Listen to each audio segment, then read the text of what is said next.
I'm gonna start recording.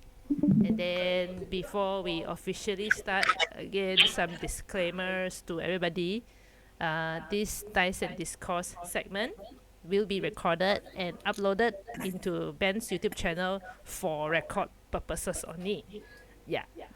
As usual. Yeah. So if you all uh, can anytime go into his channel to look back, and then for other people who cannot join, let's say Evan who cannot join, he can also go there to go watch back this session, this recording. Yeah. And then if you want to share to other people, me and Ben, we don't mind you all sharing to people, or you want to remix the video and post it on your social media, we also don't mind lah. But probably you all want to consult with other people first lah. Because I don't know, maybe some of you don't like your voice to be heard in the public. I don't know. Yeah. So if you want to share, just ask these people. Me and Ben, we are okay one. Okay. Your chin chai one. Yeah, we chin chai. And then this segment will not be a weekly thing. Okay. It will only be every 3 sessions once. If after tonight you all feel like you still want to keep going on with this Dice and Discourse session lah. Yeah. If not, then no need to lah. Easy. Okay. So with that, let's peso. Let's begin. Yeah, and then welcome to Dice and Discourse session. I'm gonna be your host. My name is Jenny. You can call me Jen or Nini. And then I'm playing Pip in the Wednesday campaign. Yeah. I introduced because I know there are some people, maybe until the campaign end already, you still don't know your friend's name. You only remember the character name. GG. GG, right? So, okay, maybe we go one round introduction. Like anybody who want to introduce yourself, just introduce your name or your nickname. Or introduce your name or your real name or your nickname, and also the character you play in the Wednesday campaign, Curse of Strahd campaign. Right, come. Okay, I first. My name is Ben. I play Dao. That's it. Yeah, cool. My name is Paul. I play Oligo. Cool. Next. So my name is Ming. My name is Ming. I play your Centaur cleric Nessa. Sure. Nice. Hey. Like Dreads. Oh, okay. Hello. So my name is Ding, and I play the rogue named Drax in this Curse of Strahd. Oh, I now only know your name is Ding. That 是讲过了没？ Oh yeah, I forgot. See, that's why I said introduction very important, right? But you can just call me Drax. I mean, it's really it's also my nickname now, so you can just call me Drax. It's fine. Cool. Okay, but at least now I know, man. Okay, so I'm gonna begin with some in-game question. Yeah. Of course, this session is actually open. Everybody can ask question. If you have a question that you feel like you want to ask your fellow friends on the table, okay, you can feel free to ask. Okay, and then if let's say you cannot think of a question now, but let's say during in-game while we are playing, you suddenly think of a question you want to ask, but you cannot ask inside the game, so probably you can write it down, send it to me, then I can compile it on our next Dice and Discourse session. We can ask that. So I will kickstart some of the in-game question to every one of you here first. Okay? So we will be talking about from the beginning until now, because this is kickstart session. The next session we will only be talking about 3 sessions only. But now, yeah, special case. So I want to ask all of you, how does your character feel about the whole getting lost into Barovia? Like what do you think your character feel about coming into this realm, this Barovia realm? Does it align to your initial reason on why you come out adventuring? Siapa mau start? If you don't start, I can start first. Okay? Because I also playing right? So Example. yeah, can, yeah. So We should roll. We should roll. We should roll to see Oh. who start first. wow, you want to roll? Wow. Okay, Dice, okay. dice and discourse. Sure. But how do we do roll? You mean using the Discord Dice punya table. dice table ah? Discord. That means is 感叹号 R space 1D20 lor.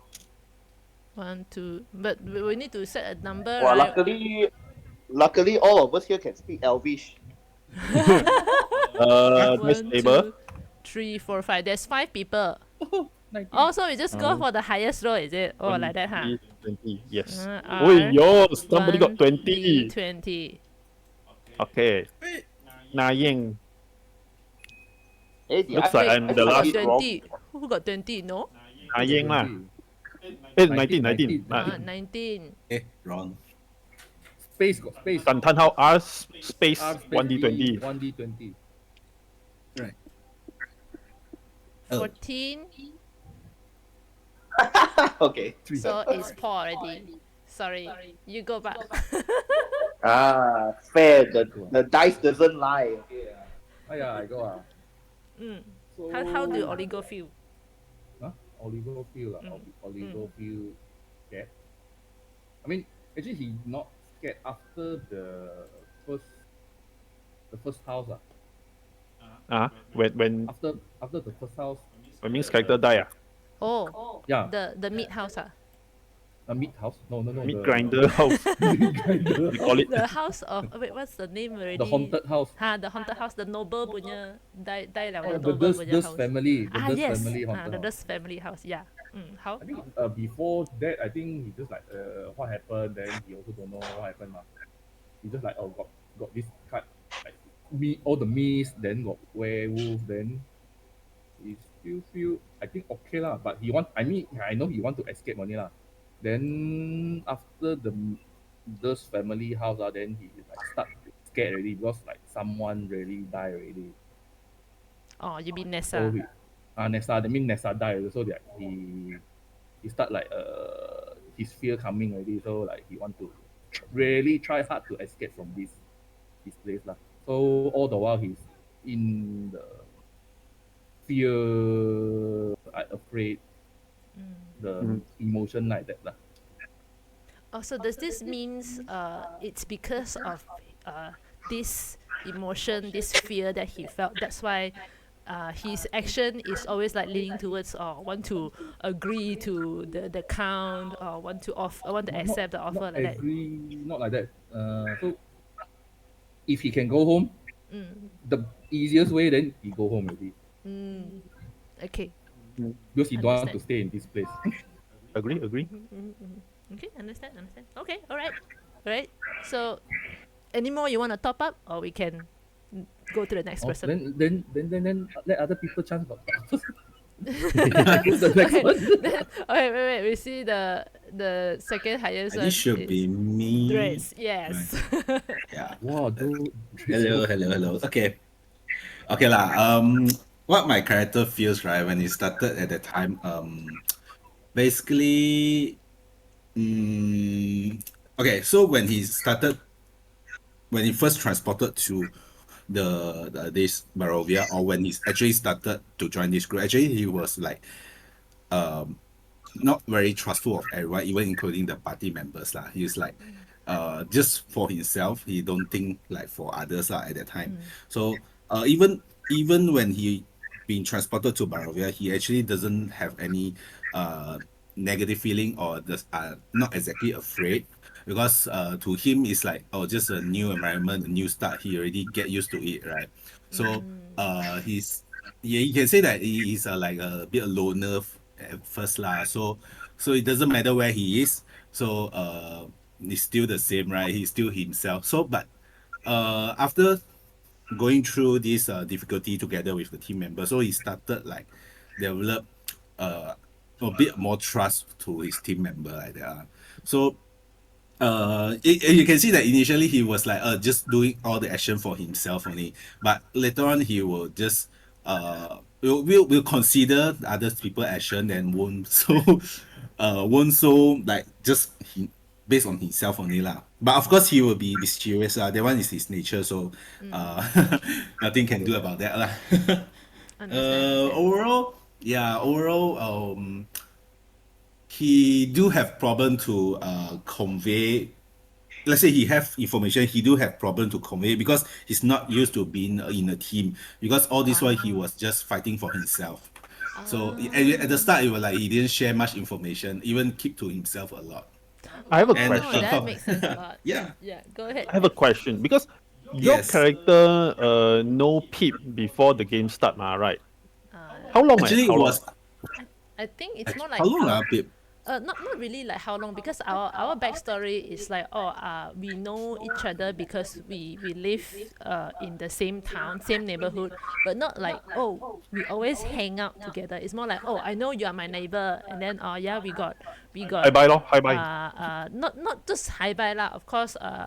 Some casual interaction sure has those daily casual interaction, and then as for how long is depends on how long you came into Daggerford. That will be how long, because definitely Yeah. Pip will be longer than Drake's. And to add on, actually, it's not that Drace want to make friends with Pip. It's that Pip insists to come and Yes, find Drace to be yes. friends. I'm the It's like I'm busybody just girl. yeah. It's like Drace just minding his own business, and then Pip's like, "Hey, come here," or like just come and just chat like that. Yes, Yeah. yes, exactly. Pip is like at the age of trying to search for friend, and then like, oh, this is a blue skin guy. I never seen blue skin guy before. Interesting. Yeah, like, you can imagine like I'm just doing my work, do, and then it's like somebody just sitting on the table there, like talking blah blah blah blah blah. It's like Yeah, yeah, yeah, yeah. blah blah blah blah blah, blah, some Yeah. that kind of thing. Yes, it's not like Pip is the one who's talking Sanjay. Yeah.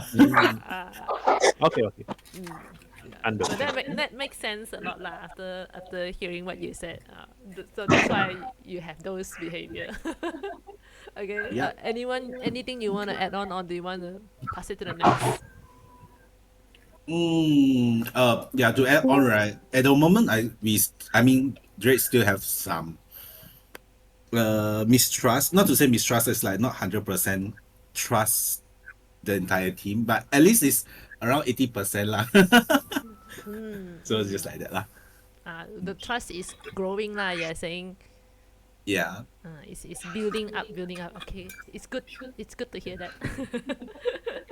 Good. Okay, and then the next highest roll, 3, 4.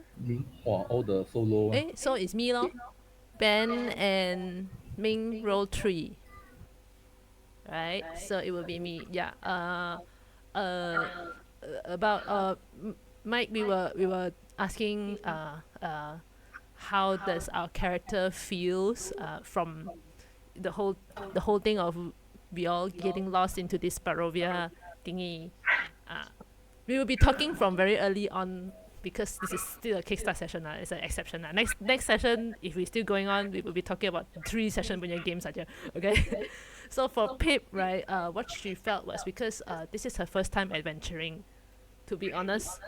Right? And then she grew up in a tavern, okay, meeting with a lot of adventurers. She heard a lot of adventuring stories, and of course stories from her foster father as well. So to her, it's not really a dream per se, but it's more like, oh, something that she really want to try to do. It sounds fun, adventure, because you know lah, when you all tell adventuring story, it's always make it sound like very fun one ma, right? So you didn't get to hear the gory part ma. So Pete was like that, and then to her, she got the permission to finally go out to have an adventure. Why not? Because that was the initial plan ma, right? Just go to the druid's house, settle the druid punya issue, then come back to Daggerford already ma. Nobody expect that it will end up, wow, Such is life. lost into Barovia ma. Yeah. So definitely when she bumped into the Barovia realm, she thought it was just another new adventure to her. Yeah, young and being young and all that, until she starts to see more and more death. Yeah, start from Nessa, and then a lot lah, and then a lot of shenanigans happen. So her initial feeling is more very contradicting, very complicated, because it's like, "Hey, this is totally different from what I'm expecting," right? Being a 14-year-old, and then I had to make her more mature a bit compared to her age, because I felt like if a real 14-year-old being thrown into such a situation, sure, Yeah. GG already. 14 is too young. So I have to make her personality more mature a bit, so she can handle the trauma. Yeah, and then definitely it's not what she expected. It doesn't align to her initial goal for adventuring. Yeah, that's all I can say. So next, Ming and Ben, you guys want to reroll? No need lah. Ben can go first. What are Okay. you guys rolling there for? The Who First. start first? Oh, right. Okay. Well, for Dao, actually, Dao's thinking is like a bit opposite of Oligo, because he doesn't have anyone to go back to. Everything that he known was destroyed lah in a fiery scene, much like what happened last session like that. So he is finding answer. He's confused. Well, initially, he was confused. He was looking for answers, all that kind of thing. And because low level so need to tumpang with other people to go places. That's why he meet up. That's how he met Oligo lah, because they tumpang the what you call that, What? the carriage the caravan. They tumpang the caravan from the west, from the east to the west . Oh, so you and Oligo initially come out to adventure is for Dao is because you want to, I'm looking for answer. and then for Oligo leh? How did you end up adventuring in the first place? Actually, he don't want to adventure at all. Then why you out? What you are outside here? You are so far away from your east. Because one of his how to say, exchange workers died. Roland Roland. Yes. talking about this, yes. Sorry to intercept you, Dao, but this is one very burning question that is on my list. I know. I'm sure everyone want to ask, what the fuck is Who up is with Roland? Roland? Yes, Who is is he Roland? really your lover or what? Why you so kanchiong? Okay, that is Oligo. No, not yeah. Dao. I said intercept down to ask Oligo this question. Well, who is Roland? Why so kanchiong until you need to come out to adventure for him? Risk your life. Yeah, risk your That life. time, he's exchange student so he looks like special guy, right? I mean, the only like blonde hair. The only Kwai Lo guy. in the Asian Asian So this one. because he come here, it's like he want to learn the culture from here So ngam then Oligo is the one like sharing all these kind of thing to him lah. Early design is like that.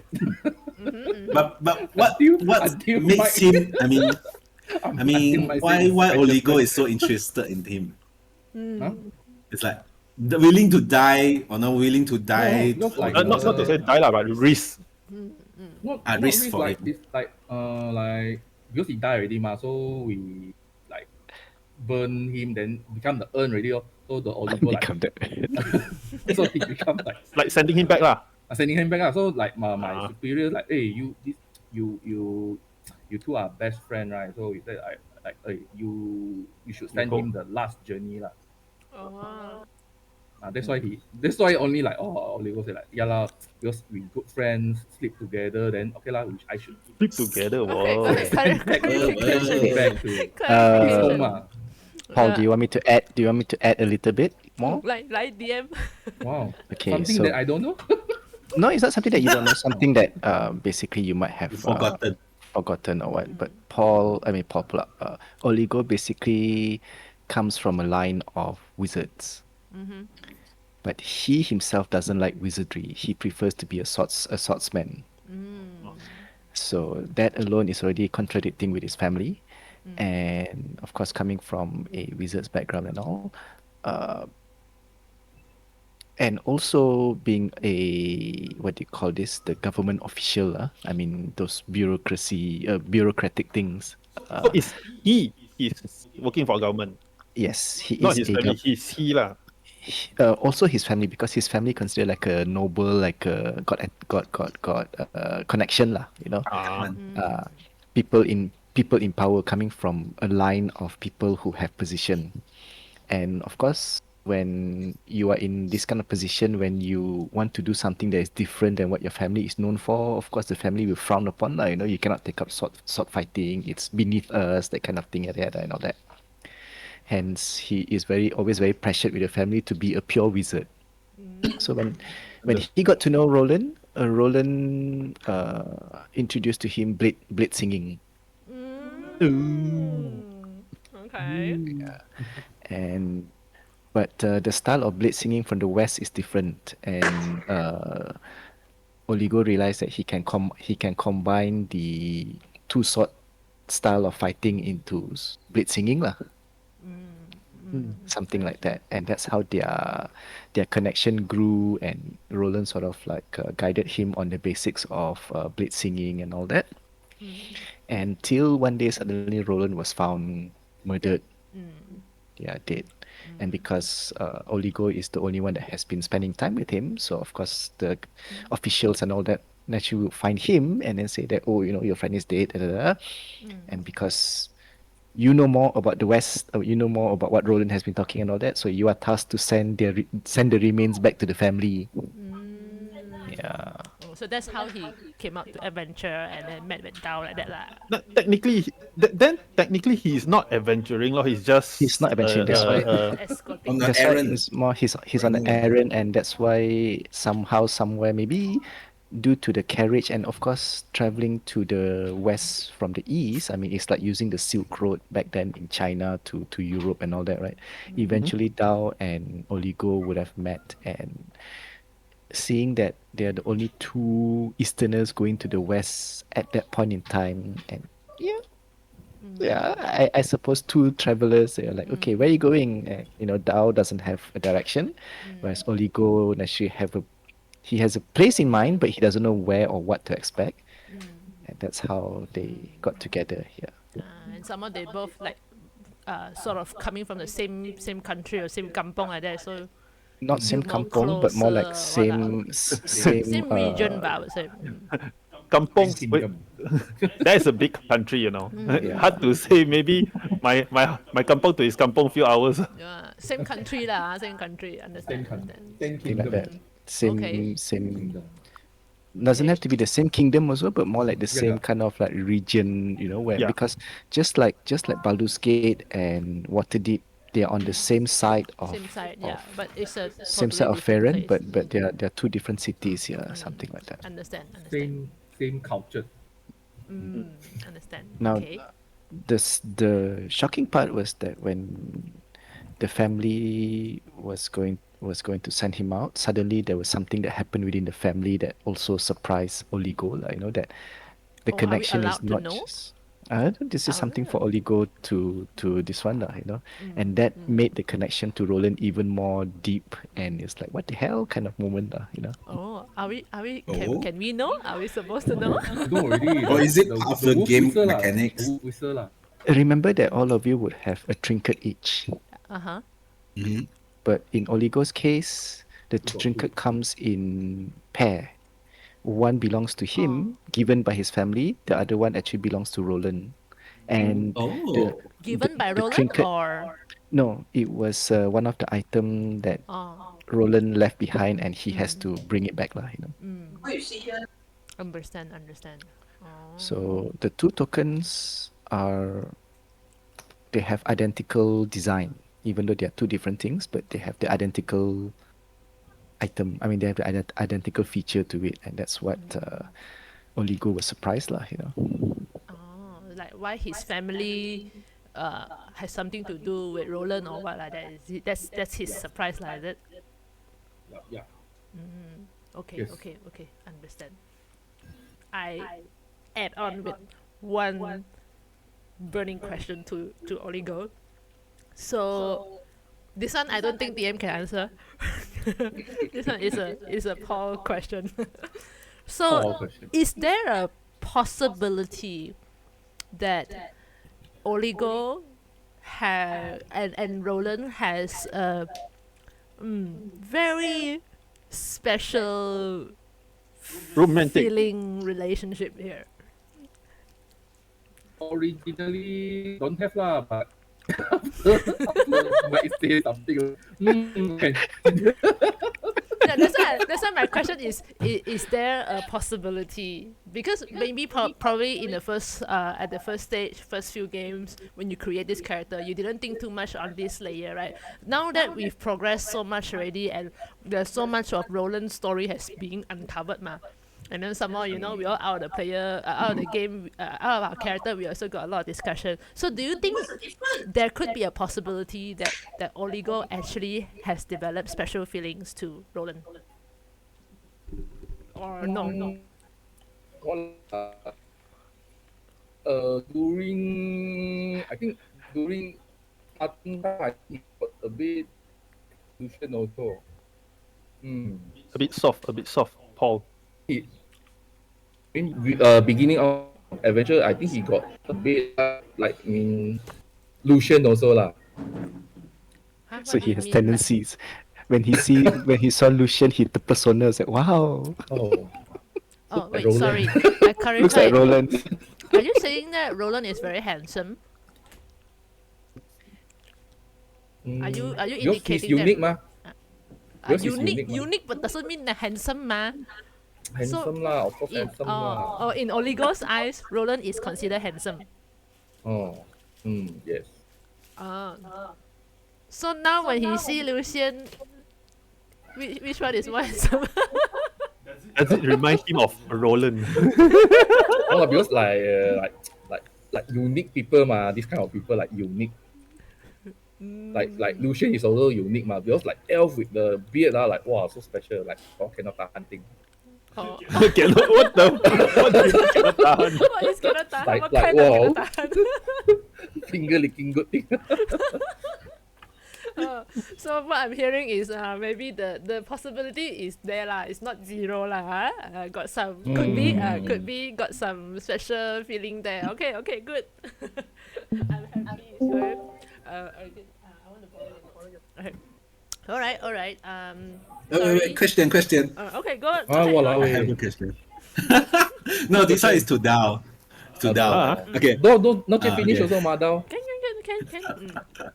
So actually, I'm just wondering. Actually, does Dao has feeling for Irina? This one It's I like- want to ask. Confirm got lah, walao, you Okay, blind ah. initially I didn't thought of it one. Then I don't know which session we Mike, which session was it when we were It was the session when you and Irina do watch at night. Oh, Is the it? first night watch, is it? I can't remember no which no no one. no no You didn't finish your question, Ben. What do you mean by Um, which session? we I forgot already, but I sort of because initially I didn't plan to have any romance ke apa ke punya thing for this game because it is Curse of Strahd ma. So I don't want but after a while I feel like to make DAO even more invested, I think because my reason is to make DAO more invested in this thing because he doesn't have anything to lose actually. But now if he have feelings for Irina, then that means there is something important to him that he what you call that? Want to fight for. Not He's just afraid to lose. He's afraid to lose. not just being a vengeful spirit anymore lah. Something like that lah. Because my thinking was he is much more detached. Can I say detached? He's more. I mean, before I decide to have this kind of like feelings for Irina lah. The whole design for the character is he's a bit more detached and not so uh how how to describe it like a lot of things is none of his business, that kind of thing. Or people die law Impartial. it's maybe like that lah. Okay. Again, I also hear there Well, could be a possibility, yeah? Because you never really explored it, something that you can put, if you don't want to make it complicated, it can be a protectiveness, like a sibling kind of thing, or something that stirs this. Yeah, lah, No. a protective instinct. No, I mean, what I'm trying to say is that it can either be romantic, it can be protective, or it can be something that is just born out of the feeling to, watch this person be well. Yeah, that kind of thing.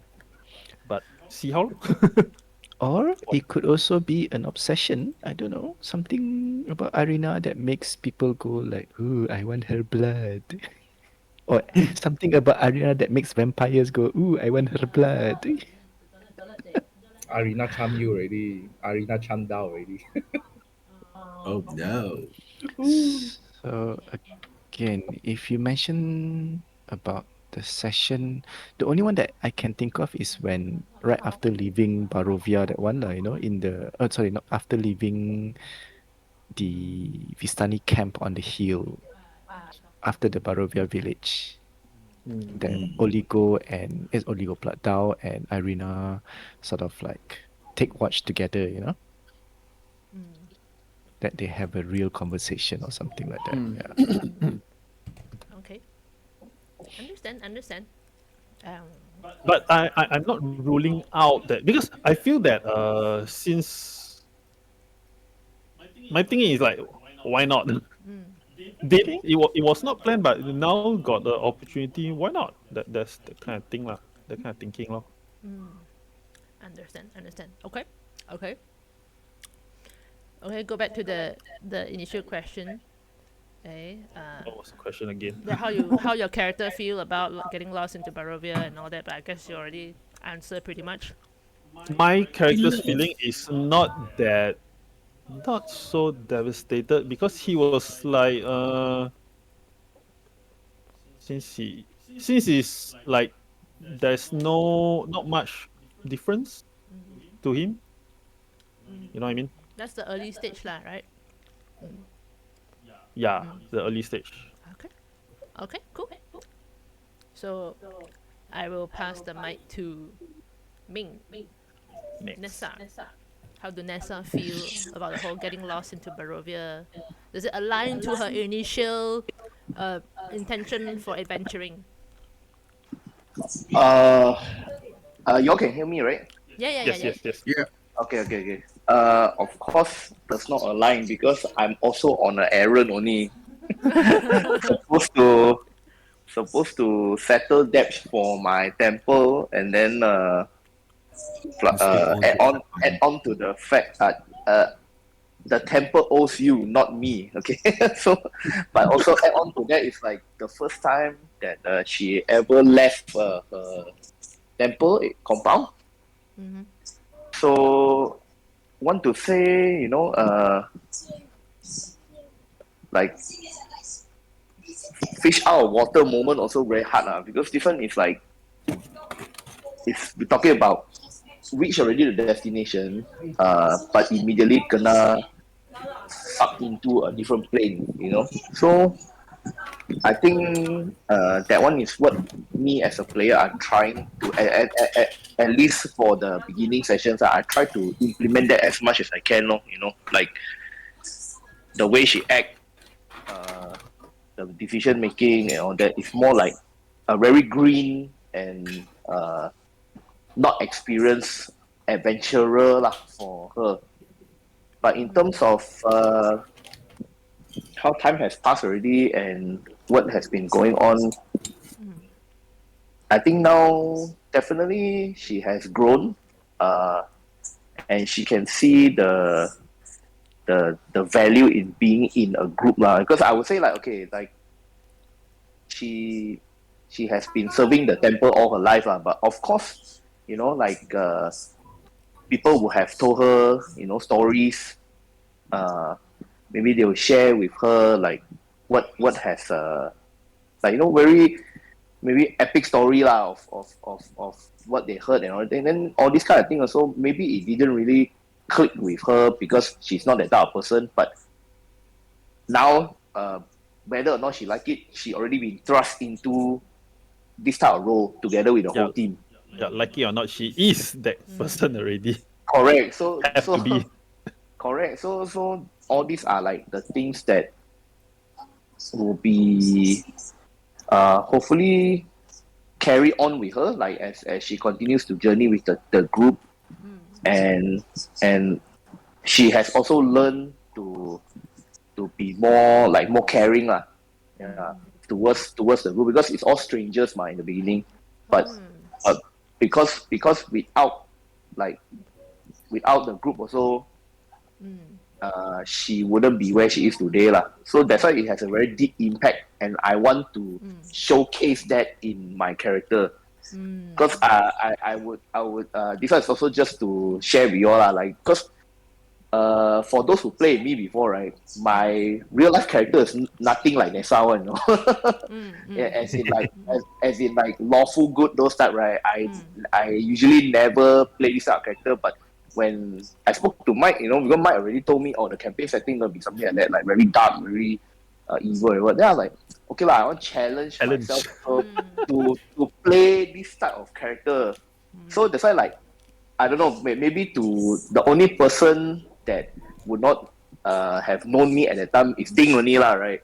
So I hope that I managed to put on a good show also in terms of my character, because because the characters that I usually play also is more like say like it's actually closer to Drake's those type one.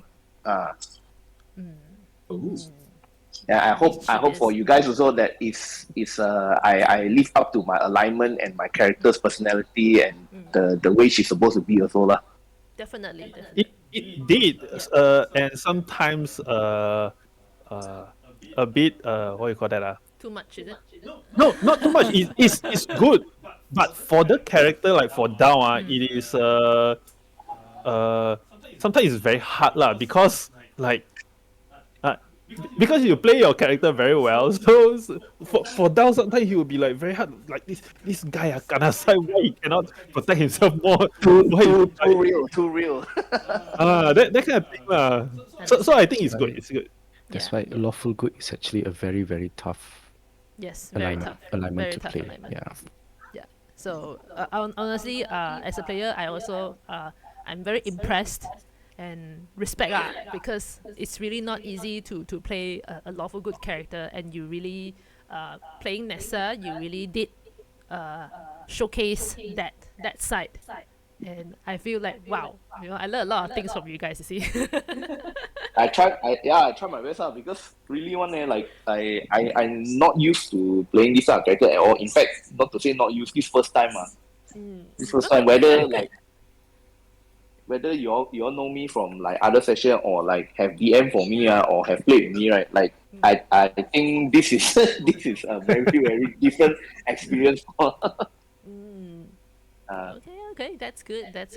Is it fair to say that actually Nessa wasn't expecting any adventure at all in the beginning?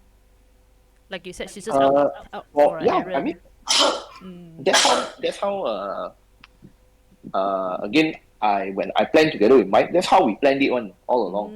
I see. Of course, we know that okay, how to tie in everyone into their position and then how to end up there and all that. But it's like I remember I told Mike, I wrote the backstory. It's like in a way to make it so that it's also easier for me to focus on her personal growth rather than, let's say she come from like a background like just now we just heard Oligo one is quite deep in terms of the background so I wanted to try to play a lawful good character, but to make it easier for myself, so like try to keep it a blank slate, lor. So that was like the most make sense way, lor, of including her in the group. I see, I see. Okay, okay, okay. So, can I ask, like you said, because you choose Nessa to be lawful good in terms of alignment. So uh, memang from the beginning, can we say that her personality, memang she has the empathy, she has the compassion already in her, right? She's this type of personality, right? On the contrary, actually, I think it's the opposite. Because Oh. this going back again lah, like quite a lot of session here, right? So maybe what you see now already changed due to personal character growth. But I did say that like Nessa is someone that is almost like blind faith one, like towards ill matter. Yep. So she doesn't know better lah, for lack of better word. She just knows all the teachings, she just knows what life in the temple is like. So I made it a point to put that as my development. Like someone that is like, maybe you meet her on the street, right? Or in Feilun, right? She's like those crazy, like, hey, you know about the church, like, hey, I tell you about the church. Like those, Understand. yeah, but now she has learned that, hey, of course she still holds strong to her belief. That one had never wavered, but there have been time, like the low points are mostly lah, right, where she realized that, she's not gonna do something that is like doesn't make sense like she had done before, because she knows that, okay, what if she had learned from experience like what if she does something then end up like it will harm the whole group. It's just a very base example lah. So that is how she changed. Like, of course, again, she's still a very faithful person. She believes in the teachings of ill matter. That one never forget one. But now she learned. She's like, she had to learn that reality is very harsher. Like it's not just like in the temple, everything SOP, and then like you just listen, then you just do what you do like that. But now it's like you can't like. In the first few sessions, I purposely did some things that is like, yeah lah, it's also maybe can be counted as against the group, but because of her blind faith. But as more sessions go on already, I think you guys will notice less and less already. Yeah. But she still will take a stand when it's something that she believes steadfastly in or not. Cool. All right. That's cool. And then, anything that you would like to add on? If not, then I'm gonna pass the mic to the next person. No, I think that's all. All right. So I guess the only last DM? person that I'm going to pass to is DM. Yeah. For even though you're a DM, but you're part of this Dice and Discourse segment as well. So, yes, the question may be for players. Okay, but I also must ask a question on behalf of the players to you, ma. Yeah. So far, as a DM lah, I understand that probably there are some things that you cannot tell us straight because that will be, what's it called? Spoilers already, ma. Right. So at least can you let us know that did the party progress according to your expectation as a DM? Well, What did we screw up? That doesn't sound good. or Or do you for feel like we too dumb already? no, well, on the for the Discourse. most part, I mean, a number of you are my so-called what's that word, regular players, and my style has always been quite, what's that word, organic. I must say I never really have like a rigid structure. And when I started Curse of Strahd, when Paul asked me to DM this, when I read it, I was like, what the fuck is this, man? What the fuck? So reading it and rereading it, I was like, oh gosh, this is not going to be fun. It's going to be a bloodbath and all that. Then I realized that, hey, I've been doing sandboxing and all, and players would never really do this kind of things, follow the plan and all that. So okay, just leave it as it is. I did take certain important what is that word, milestones to keep in mind, but the rest all it really depends on what the players do and adapt from there. Seriously, it has been the things that you guys do, how the story progress and all that. I would say 80% is all players doing. I didn't do much. I just nudge here, nudge there, and whatever that the campaign has already designed, pre-written, it was you guys did not find a lot of it, Oh, but at least also because I know that I did not make it in a way that, oh, you must go here, you must do that, you must, be here at a certain time. No, I just let the players explore and everything. And that's why you guys took quite a bit of time to like orientate yourself and explore right after arriving in Barovia. Yes, you guys were pretty lost. I must say, wandering around here and there. And what spooked me actually was all these strange connections lah, that happen what do you mean with strange your connection? like the trinkets, for example, and the backstory and all that. I mean, as much as I try to weave them together and all, but for the most part, how you guys made it and all that, it became so natural. Yeah. Yeah, freakishly natural that suddenly I go like, oh my god, the story is alive. Yeah. And there's no right or wrong in the story. It's just a matter of like what happened in that chat, the aftermath of Falaki, when you guys started typing all this, I was like impressed that, whoa, even I never expected to Yeah. go the story to go this way. In fact, I'm gonna ask about that later. Yeah, you continue.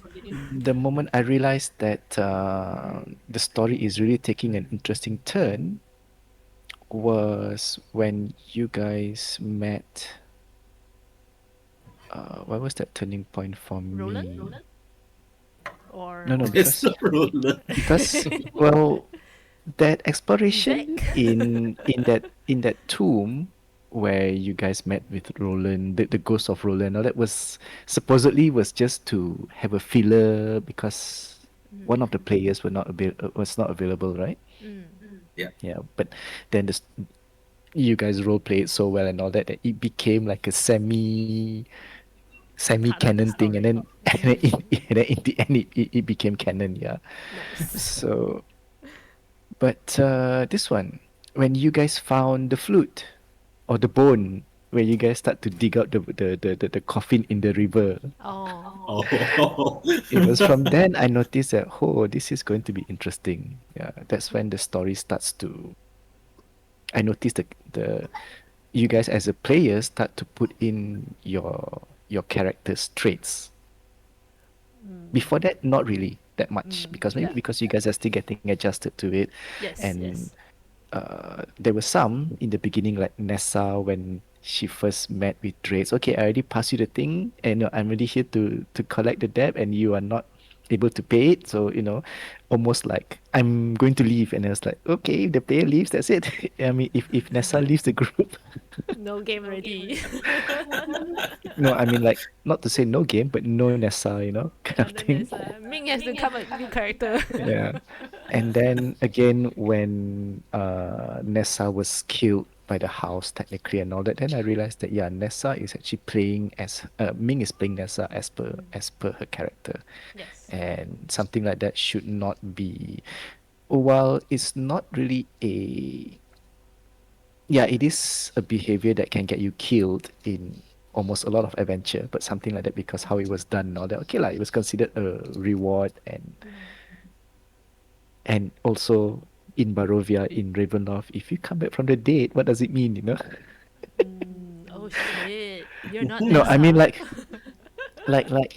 it's fun to add in that layer of mystery which can create all this level of trust, mistrust kind of thing. Yeah, yeah, and that's how the story goes, and everything is okay. And for the NPC, well, Yeah, I I I did wanted not to ask. expect I did not expect Yakovic. Yakovic was really an on the spot build because half of you requested that, hey, we need we need an extra sword arm, and you guys are already like a big party. Okay lah, then let's just make this quick character, you know. Oh, but actually, I kind of feel like we are not that serious when we say that kind of thing. Yeah, yeah. I mean, it was supposed to be a gag. Yes, Yeah. Yakovic was supposed to be a gag, and I did not expect him to gel so well with everyone and Yeah. his survival, and then you guys come up with his character and everything. Okay, it matched. And Irina, on the other hand, naturally, due to her roles here as well in your game, she became like this very independent, very A pivotal character. well. She is pivotal to the entire story. Mm. Full stop. Yeah, I mean, a big chunk of the whole Curse of Strahd is centered around Irina as well. But Yes. Yes. yeah, so Is it? I mean, because Irina is such a pivotal character to this campaign, so will there be a romantic route for her? that Can remains we to be can we seen. know at least this much?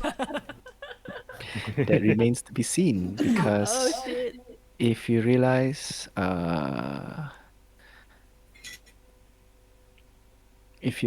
that Irina, this version of Irina, she is still kind of reserved. Mm. As much as she treats the party, I mean, she regards the party as friends, as good friends, close friends even, and they've adventured together and all that. There's still that sense of guardedness about her. Yeah. Mm. Mm. Okay. All right. All right. So that one, like you said, is can I be first, ah? What I No, miss? What I miss? No, basically, also because where romance is concerned and all that, well, when we started, none of us have played Baldur's Gate actively and all that. And uh yeah, even for you guys, you started playing Baldur's Gate only late last year, right? yeah. Last year or this year? Like, I can't last probably year. last year, This year. I Ah, guess, something like that Yeah, lah. and that's when the whole talk of romance happening and all that. But when we started and all, I have never put the thought of romance into the equation because playing with all of it before, so this has never been Part of the thing, part of the part element. of the element. Yeah. true, true, Understand, true. understand. So it was never not to say not accommodated, but it was never on the list as things to focus on. Yeah, if it happens, it happens. Yeah, That kind understand, of thing.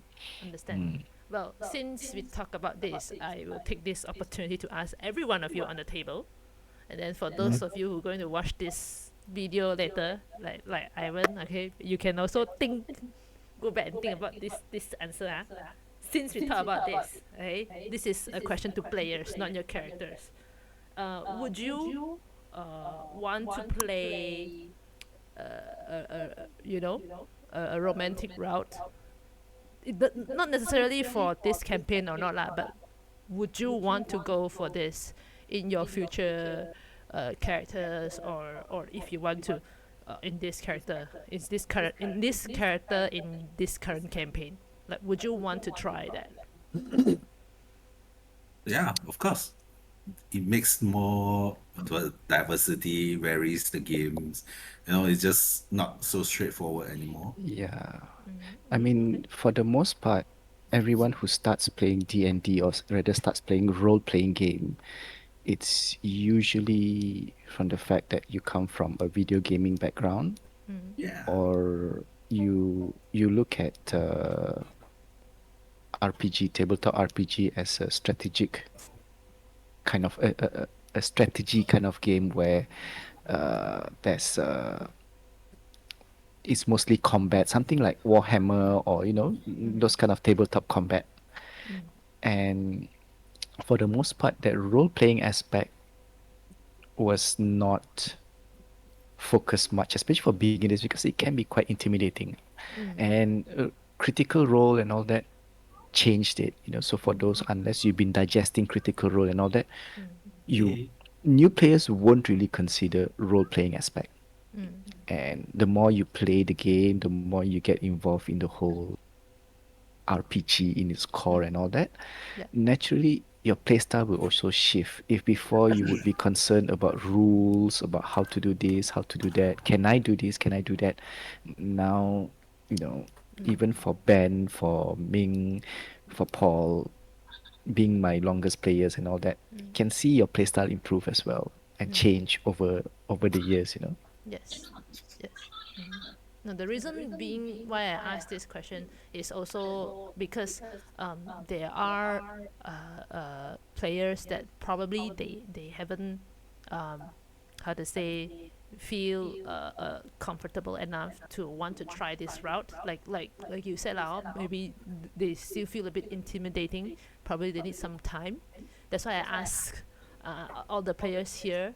Okay, would you want to try for a romantic role play, like if you all got follow a critical role, okay, that we can take that as an example. Okay, would you like to try to play a character and start a romantic relationship or build a romantic relationship like Killers and Vex? Yeah, or like you see in some drama. I don't know what drama you all watching now, what series you all be following, okay, but something like that. Would you like to try that with your character, either your current character or your future character? So Drake says you would like to try that.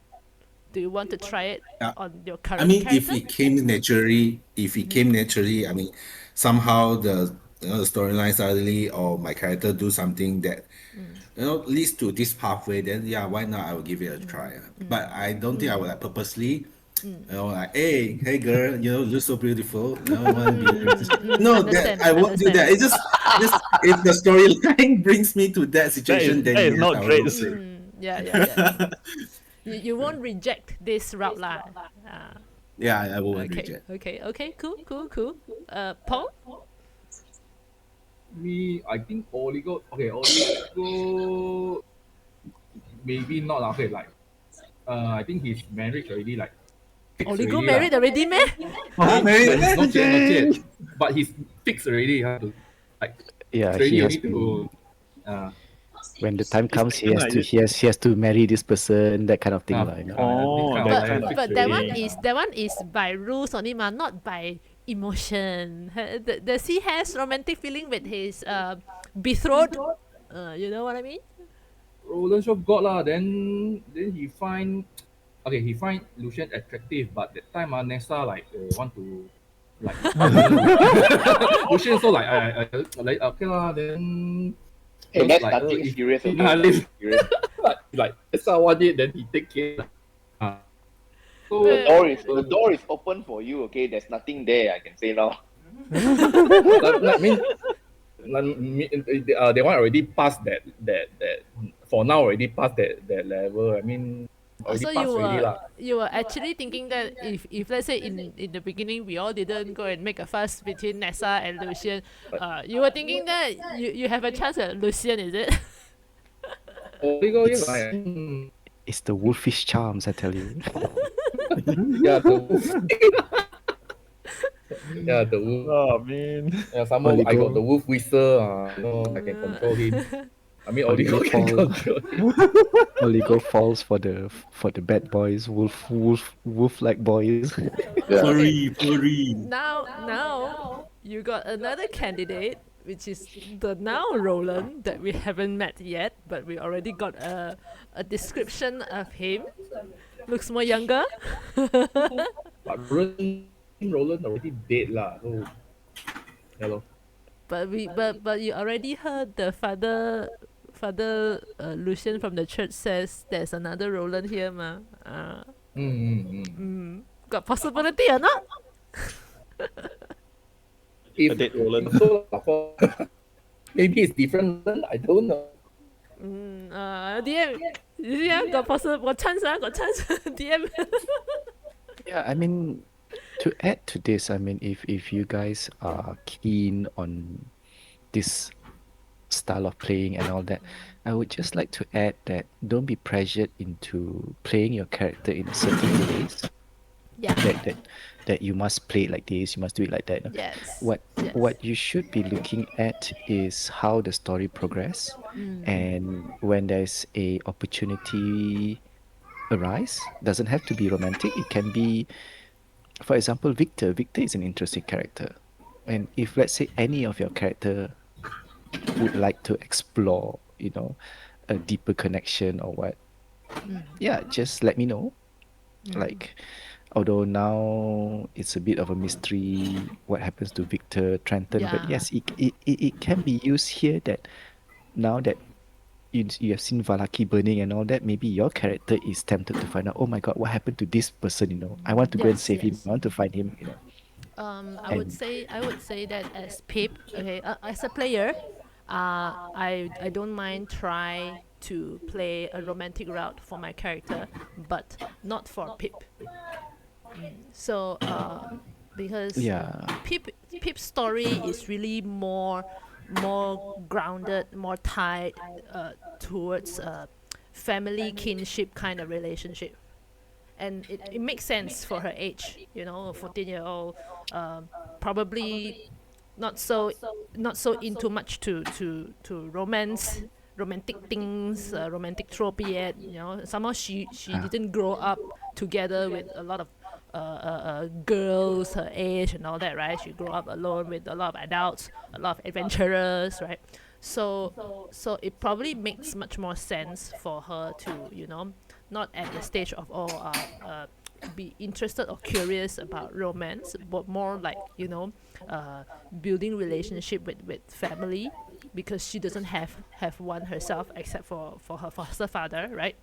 So that's why to her it's more like that. Like I would say she would be interested to want to find out more about Victor, because to her she sees Victor as a possible ally, ma. Because we in the first place we go and look for allies is also because of the what Madame Eva says one, ma.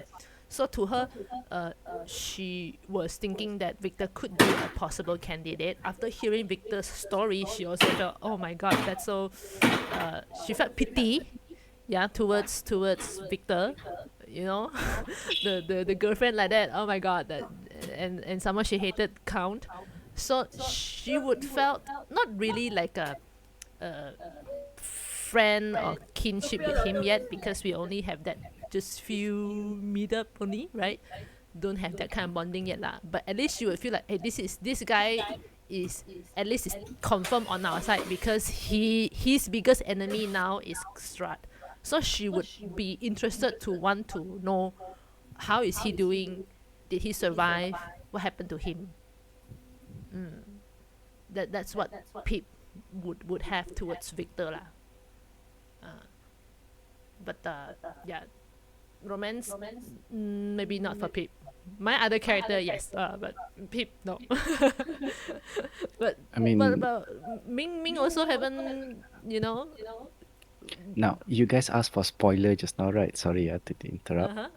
So to just give one biggest spoiler or one biggest reminder that this is a horror campaign, a gothic horror Yep. for the most part. yeah. So tragedy, a loss of loved ones, uh, Yes. It's expected. It's common. And it has been happening. You have seen it happening right in front of you. So if you're going down this route, Be ready to lose your loved one. It's a Expected. challenge lah, right? Interesting. Yeah, it's a challenge well, to their role worst play. fate, their worst fate, they're much worse fate than death. So Yeah. keep that in mind. Yeah, that's why my question to you all is not necessarily this current campaign or this current character, whether or not you want to try to roleplay a romantic route. It could be your future campaign, your future character. Because I'll be honestly speaking, me as a player, at first I don't want to try any romantic route one. Because I'm not confident that I can roleplay such a route, and like Mike says, I'm still considered a new D&D player. This thing to me is very intimidating. Yeah, but right now, I think I've how to say, build up much more experience in playing D&D. I would say that in my other campaigns or other future campaigns or my other characters, yes, I don't mind if the story starts to evolve and go towards a little bit of the romantic side, the romantic route. I don't mind to try to take that challenge to try to roleplay that. But in Pip, because of the backstory, no, I will not let her. I will not roleplay this route. Yeah. So the reason I'm asking this question to all of you is also to help you all to start thinking about this question, whether or not do you think that you are ready, or do you still feel a bit intimidating to do that? That's why I asked you all this question, ma. Because some players, they will feel intimidated to do that one. They will feel like, no, I don't want to, roleplay this kind of thing. I want to roleplay other things, roleplay shenanigans, roleplay mischievous, things like that, blah, blah, blah, blah, blah, blah. There will be people who prefer this rather than that. So that's why, just to ask on behalf of the DM, at least now the DM knows what kind of player you all are, What to expect, how much you all can accept. So maybe in the future campaign that he wants to design for you, he will have even more better ideas, clearer ideas on how he want to design his future campaign for all of us, for all of you as well, right? So yeah, Ming hasn't answered. Like, would you challenge this route? For Nessa, 100% no. Because, like I said, it's more of like, in a way, personal journey for her, right? In amongst like a group where my end goal for her is obviously for her to reach back to Survive. to reach back to her home and to be like a person that is more like her worldview is open up already with with all the experience, whether good or bad, that she go through with the group. That's what I hope to get for her in a nutshell. So taking that into account, for me, it's like romance is like not involved in that In this because character, it's not already in this character not because I think it's a bit hard if suddenly want to throw that aspect into that. So for next one, I would say no. For future characters, that one I need to think first. Because actually for this one, it's me personally as a player, I'm not really into this type of like gaming. I would say it's more of like how to say like I play D&D is very what is the word for it, like cathartic. Do you guys know what that means? Yeah, I mean, it's a release for you to. It's like cathartic, and also it's a way for me to express my, let's say I got some creative idea or like, because when I make my characters, right, like I really really invest a lot into them. This is like my personal layer. I don't want to make someone that like gameplay mechanics aside, like it's the core of the character that I really try to build a lot So I already can see like, okay, this character, right, like few points that I would hope to achieve in that game at any time like that. So but romance also is not not like a Not part of the priority lah for element. my character. Yeah, Understand, understand. So this is your preference lah. See, there's no right or wrong. You just want to yeah, I know. know so So I that just DM tell, can know yeah, that that's just me. that's good. Then Mike leh, like if you're going to play as a player, not a DM, in the future campaign, whoever's campaign it is lah. Will you open to go for a romantic route if there's a opportunity arise? I would say just go with the flow, you know. I mean, maybe it's the part of me as a DM not to put everything into concrete what do you call this setting kind of thing. So if I feel that my character want to explore any type of relationship, a more deeper level, then I would just let the DM know or go for that, you know, like yeah. If it feels the story is right lah, you're saying. Yes, correct. Okay, understand. I kind of Because agree I with you in feel that. that is more organic rather than specifically just, you know, looking for like a so-called relationship, like a romantic relationship. It doesn't have to be that. It can be anything. Understand. Yeah. Then I switch the question a bit. It's still the same question, but instead of romantic route, we change it to evil. Like will you guys open to play evil characters, lawful evil, chaotic evil, and Can I answer this first? Sure. Jen, you don't need to ask me twice, okay? That is my No, some people would playing like it. I evil don't know. I character. need to. I need to ask, ma. Oh, Ming will on one. Ming confirm on. Yeah. I 100% on this one. I did before already, ma. Like Yeah, the yeah, like even though yeah. it's also very light long campaign, but the Ender Morlock, right? Yeah. And Because like also I said, this. sorry, Sorry. You go first, Ming. no. You go first. You go first. No, before anything, I would like to add, like, you know, just making this what? Since we are playing Ravenloft, you know, page what out of chapter what and all that, there is provisions for evil characters. Players deciding Oh. to go down the evil route. Yeah. What kind of rewards they can be expected to get by playing the evil Oh, route. reward? All of this Damn. have been secretly implemented. So it's And in the module already, one ah. Oh, Paul is thinking it now. well, modules aside and all, the setting itself, because coming from my background of having read both Forgotten Realms and Ravenloft settings and series quite intimately, I know the stories in and out. I know the setting lah. So yes, players are tempted. I mean, the player characters are usually tempted by things, and yes, It it makes has sense been lah. happening. It Yeah. has been happening since day one. So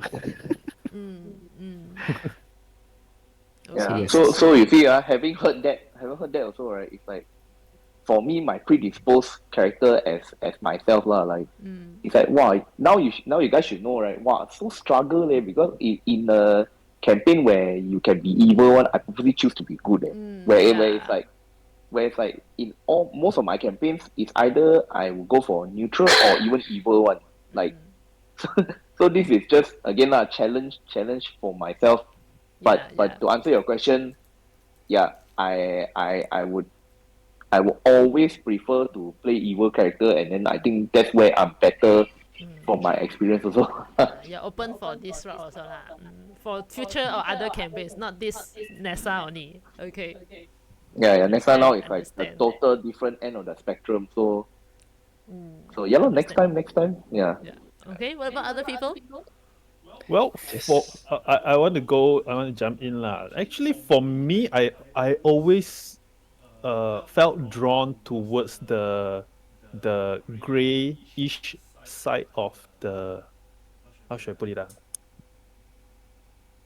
I like the not really evil but not really good, that kind of that kind of that kind of play lah.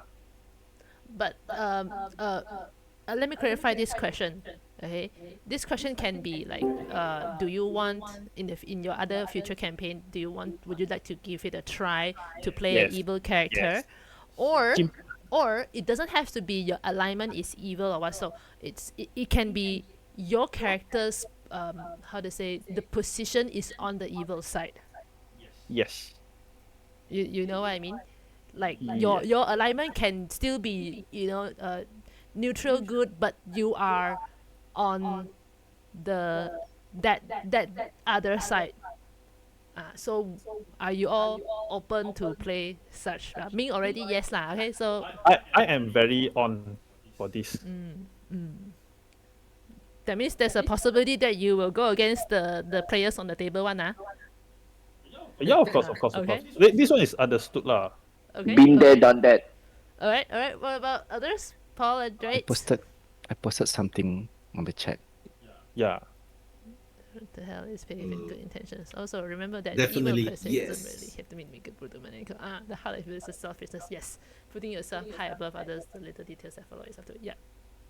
Okay, Drates, you were saying? Yeah, definitely. I think I experimented a little with the Drace character, but I didn't really take off. I mean, it didn't really take off, or well, perhaps because I was not very familiar with the mechanics. So, just try a bit only.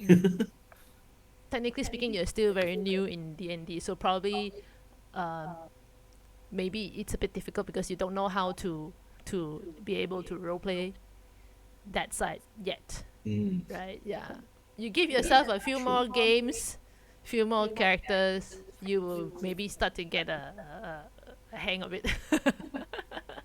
Okay. Yeah. What about Paul? Paul? Paul is always evil. Hello. Selfish. Only God is Actually, I selfish. want to play natural good. I mean, not natural good. Lawful good. Neutral, lawful. Paul lawful Play good. evil is too easy. Too easy. Oh yeah, these people. Hey, evil is second nature already. The His only good character I create is just Vico only like. All other character is like so neutral character one But not because it's really easier to that. play. Oligo is what? Sorry, you say again? Oligo Neutral? is Neutral. neutral chaotic. Oh, Chaotic neutral neutral. chaotic. Okay, makes sense. Chaotic neutral is oligo. Oh, okay. Chaotic neutral. Okay, okay. So Milo, the Ricardo also like very chaotic. So that one was chaotic also. The only character I play like Stico, I cannot like few only, so I cannot really. All is breaking, is it? Can't hear, can't hear. A bit breaking eh. Is it because Very of, choppy, very choppy. Hello. are you Okay. using phone or what? My line is not good. Oh, so it's the internet. Okay, okay. Now you continue. We try to listen.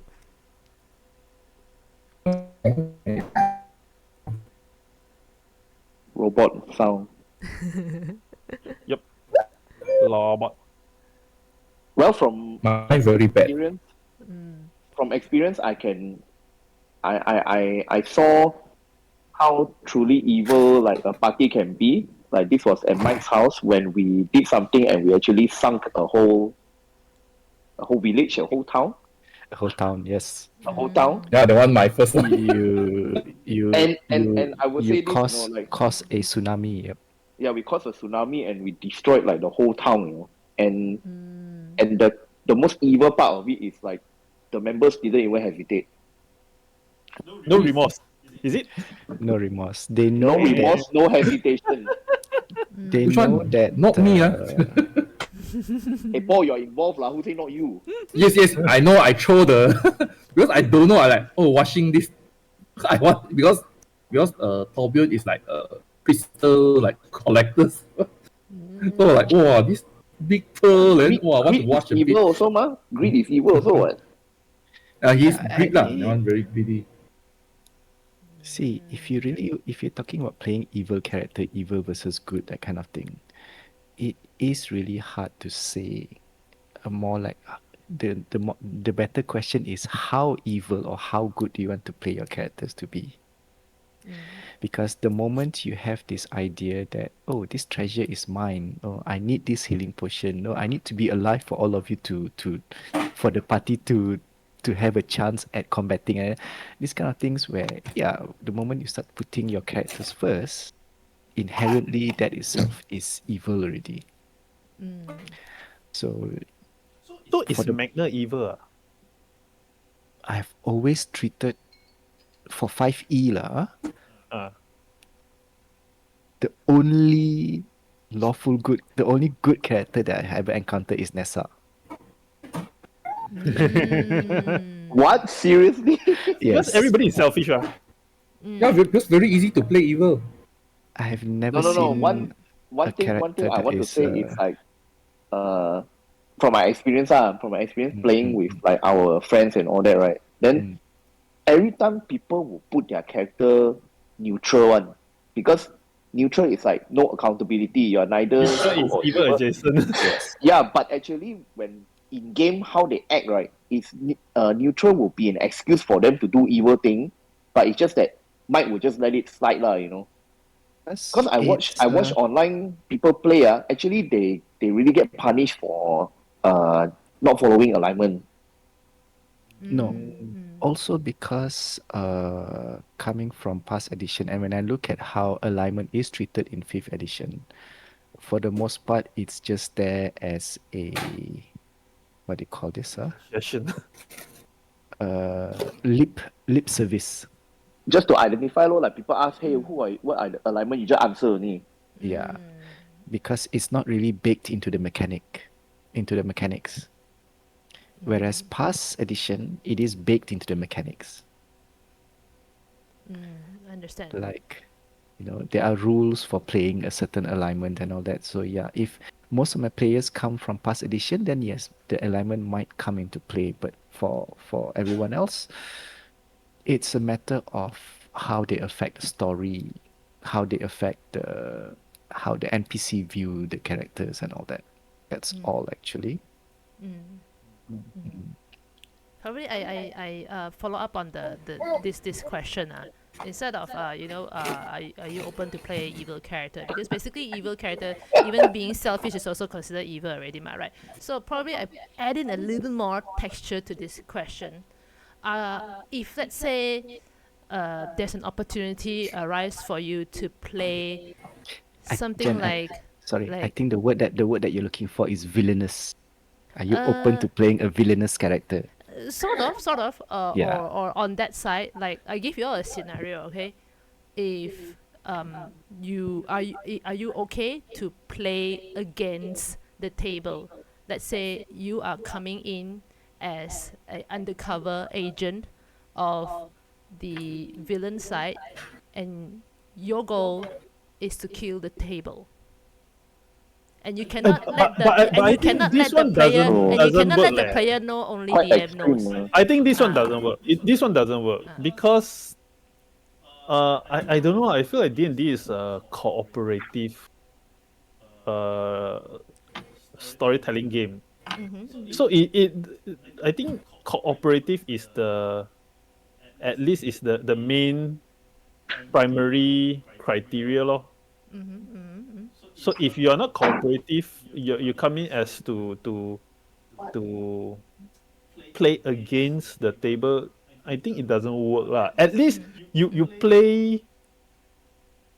I wouldn't say that against the table. Maybe you have agenda against them, but not to to kill, not to kill the party, but to, like, you're working for someone to undermine them, maybe lah. But I don't think if your goal is to kill the party, I No, think this that is a scenario. This is a scenario. It's not exactly confirmed like that. And the reason I'm asking this question is also to like I said, some of you here are DMs ma. Yeah, like Mike and Ben, you are DM, right? So at least you know what kind of players are they are willing to do so or not. Like for example, like Ben, you watch Critical Role. Remember Bordor? yeah. Yes. He is playing a character But who that has one a personal was a agenda. guest Yes, was a exactly. guest player. Exactly. So if there are players here who are willing to, uh, just to try such a character for short few session, at least now you got candidate to invite them into your campaign. You know what I mean?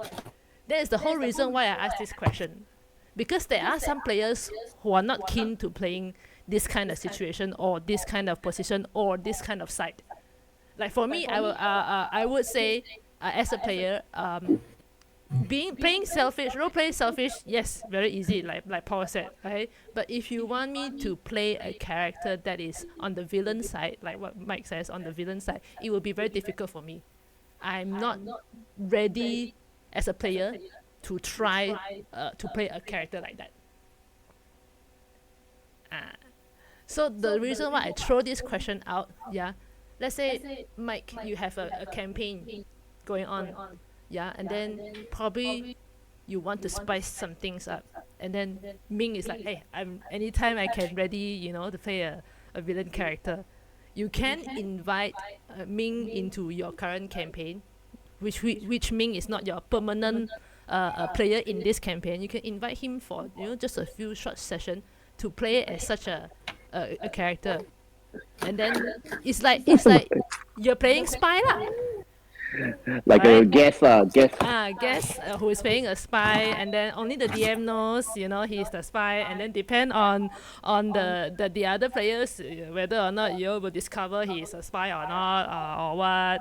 And then in Then the after that, end, did you kill him? yeah. Or did you let him run away because you have feelings with this character? Or maybe this spy himself also wants to feel like, oh, I want to switch to the good side. Let the story flows. This is the whole reason why I'm asking you all as a player, are you ready to accept and be open to play such a character when there's an opportunity arise to go against the table? I personally feel is it have to be all about the group lah. Like what type Yeah. of setting you guys want to play. Like if we all agree that this is something we want to add to give a different aspect, then okay lah. But it's like at the end of the day, if people say that, oh, I don't enjoy one, then also no point lah ma. So Yeah. this is like an isolated incident, no. For me personally, I feel okay, yeah, sure, because at least from my experience, I know how to divide like out character and in character. But if it's like if I'm playing with a bunch of new people and all that, right? Then I think Not for new. Yeah, then not definitely not not for not new suitable, people. Yeah. not suitable, because maybe they might take it personally or what, and it might ruin the game experience for them also. Yeah. But Yeah. I think all in all, in the beginning, just everyone have to agree, have to have a consensus, and it's clear about what's gonna happen. If everyone okay, they're okay lah, like that lor. That's how I think. Okay. That means Like you see, so like it's not like a how about Ding? confirm Like like that lah. Sorry? what would you think? Like this extra thing come in like that. I will welcome it, well, because just keep us on the toe, keep us guessing. It's pretty interesting element to be added, I would say. I tell you, he starts from beginning. It's so purposely make naturally plays spy already, right? So natural. Cannot escape. Cannot escape. Yeah.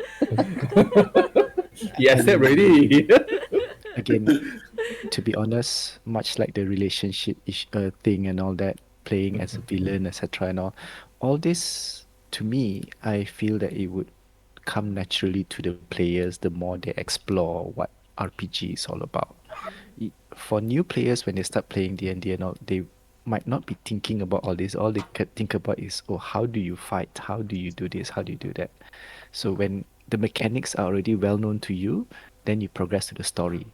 Then when the story is well known to you, the next one is, what can I do to affect the story more, So yeah, if I were to have this conversation with Ben and Jen, maybe when you guys started playing D&D, you don't even think about this kind of things too, remember? Yeah. Yeah. So it comes naturally. Yeah. Just let it grow, let it play more games with other people, other DMs and all that, and that's when you learn and you get to know different style, different way of playing the game, telling the story and things like that. Yeah. When it comes to be the villain, as it is, I still subscribe to how certain things are done in past edition in the sense that if a player wants or if a player character become villainous, becomes a bad guy, he would lose control of that character and it You'll be becomes DMs. an NPC and technically the character dies lah, you know, and you have to make a new character. That's it. This is to prevent player going against player on the table Okay. where mechanics is concerned. Yeah. I think it makes sense. It makes sense. All right. All right. This is makes sense. Feel. Okay. So Cool. Cool. Cool. yeah. Then. But Okay, I'm quite surprised that Mike say like there's no other good character that he encountered. Yeah, I mean I mean, genuinely good lah. Genuinely, so maybe I agree then- leh. Not You selfish. should have asked. You can ask right the next time. It's like, oh, anyone interested in playing a good character? No, no, I'm not interested.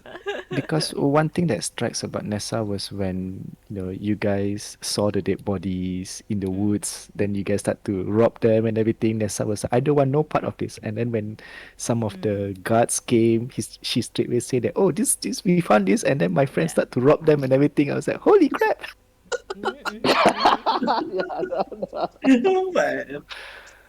But that makes sense, right? For Yes, her I mean, character, it makes very much So sense. far, none of my players have ever played like that. They would either just keep quiet or they would just like pretend like never see or what, Yeah. That's Again, why I said this it's is very hard to play either lawful good or lawful evil to me. Like, oh, this is See, too hard. now back to that question of playing against the table. See, even if you become a good character, you can still play against the table.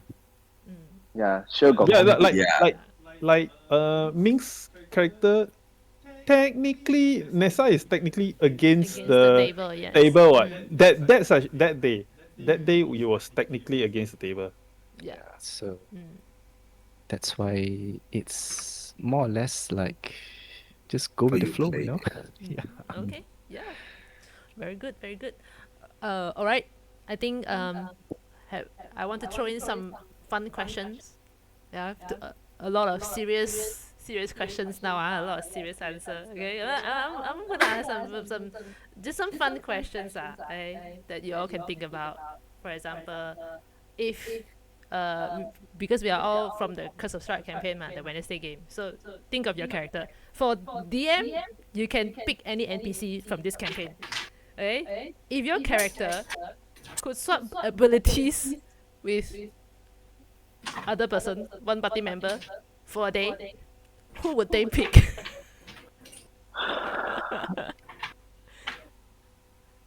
Who want to go first? That means like change You- character or No, you're still Nessa. character. You're still Nessa, character, but but, you can swap your abilities with one party member of your choice for one day, just to have fun. Alright, who will you choose?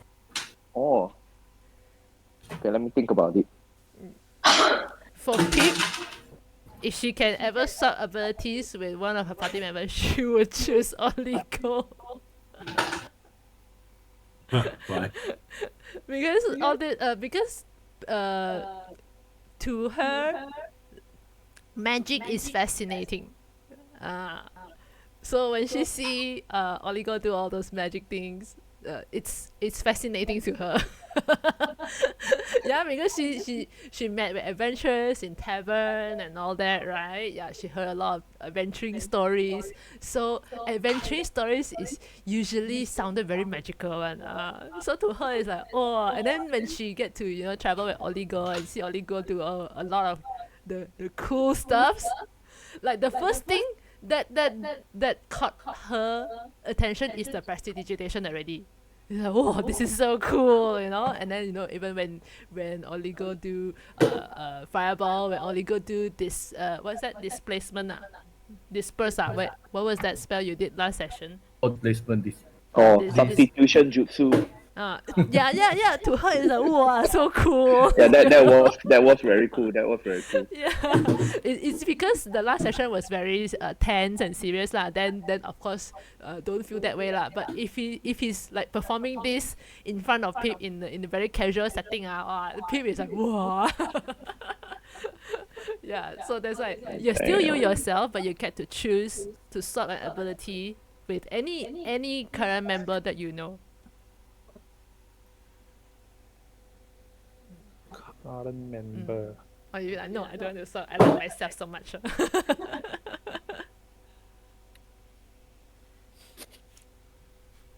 Um, what? I'm still thinking. Yeah, I also still thinking. Anybody would like to go? You're talking about swapping just between the party member, right? Yeah, because that's where you know the abilities more ma. Yeah. Other stranger probably you don't know what is their ability, right? Yeah. This question is You should be can for choose the. from Yakovich point of view or Irina point of view also can. Well, it No, doesn't. this one is like unfair. oligo. They are For shit. DM. No, you're For asking DM. like Or oligo or like Paul character. Oligo. Oh, oligo.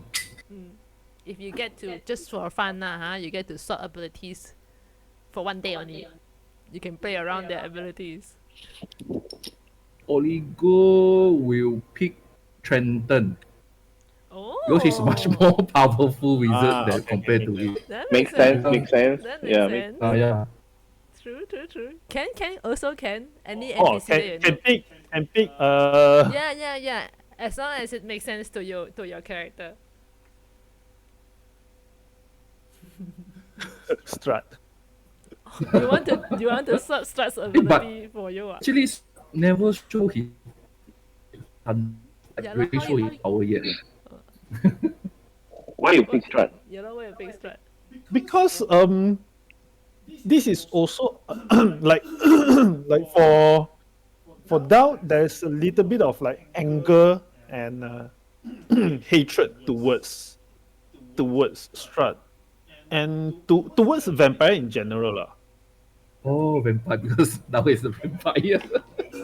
Because he is not a vampire. That's why he it's not like he wanted to become a vampire, but because his life was ruined by vampire, so he hated vampire.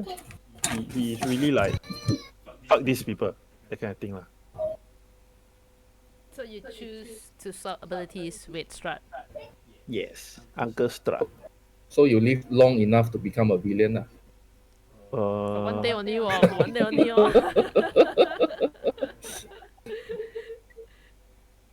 Okay. that long. Okay. Yeah. Anybody else? Traits? I don't know who I want to swap with. You're happy is with full of yourself, himself. is it? No, I want someone who has invisibility. Who has invisibility? I want to swap with him. I can learn lah. Yeah, Oli Okay, you also- learn that I swap with you. You learn that I swap with you. What you want to use invisibility for? I He's can be more a mischievous. arcane trickster, of course lah. Rogue. Yeah, lah.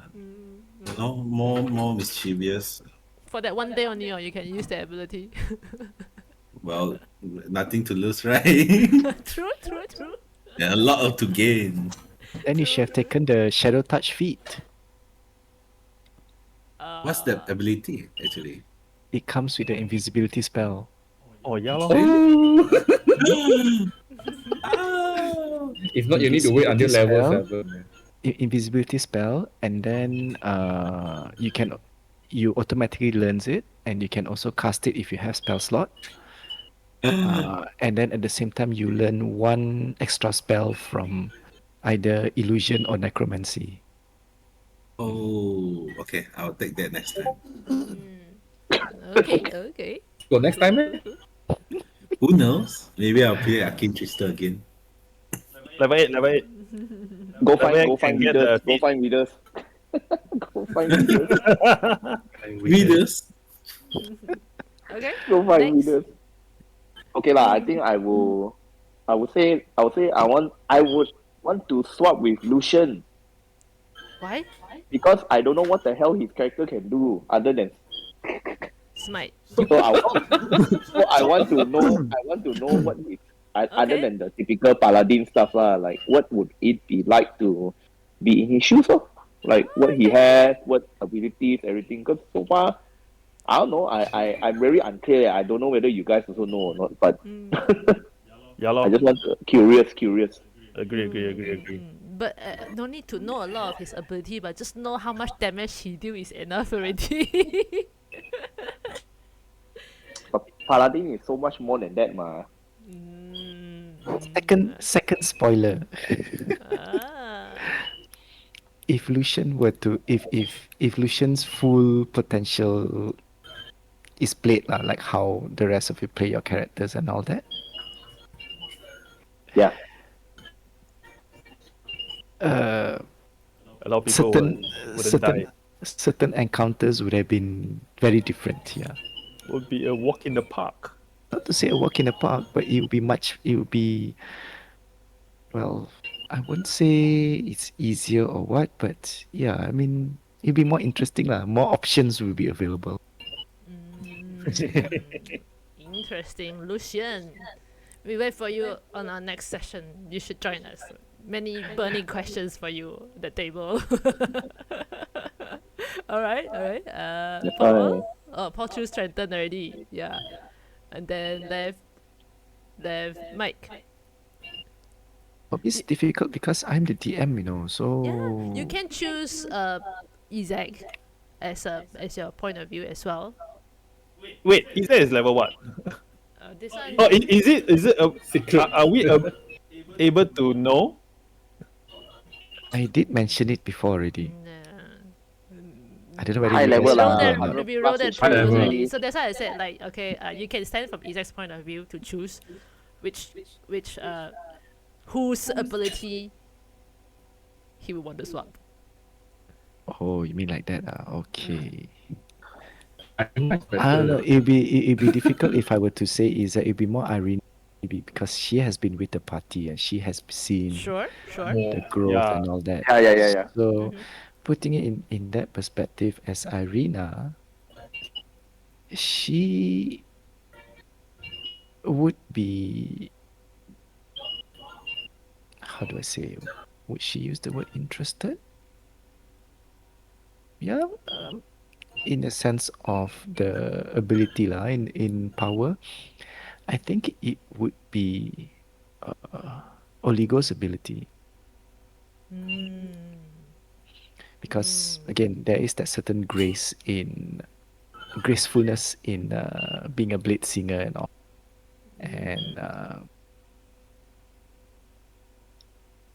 and who doesn't, be impressed by magic? Yeah.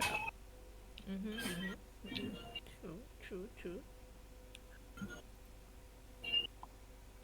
So for you choose Arena, that will swap with Oligo. Yeah, Okay. I would say because it's still something familiar. Like if it's a full-blown wizard like Trenton, then she would say no because she's not familiar with that kind of life. Whereas Arena is trained with a sword and all that, and knowing that you can combine sword and magic like that. Okay, that's interesting. She might not use it from the point of view to cast fireball and all that, but more like the Misty Step or the dispersal. Yes, is it dispersal? Displacement. Displacement, yeah. Dispersal is the other one. About that. Displacement, this kind of things. Yeah, the Oligo's favorite, that booming blade or the other one, Rancorous Mistblade. rancorous mistblade. Yep. Those kind of things where it can help to impair the enemy and everything like that. Okay. And also, it is a source of power that is more like in a certain way, she is a little bit. If it's talking about the divine and all that, she has sort of like loose hope in that. So clerics and paladin might not be as well. They have the power, yes, that is beyond swords, but it's still you have to like venerate something. Whereas a wizard is like studies and all. Hmm. That's that. Understand. Okay. No, nobody like to walk in the ceiling. Nobody wants Dow's ability. You see, if you put that into perspective, Arina is afraid of becoming like Dao one day because it reminded her of her fate if she becomes a vampire. Yeah. True, true, true. Okay. Let's put our characters into real world. Put into our real world. So imagine if your character is real in this world. Yeah. What do you think your character's hobby would be?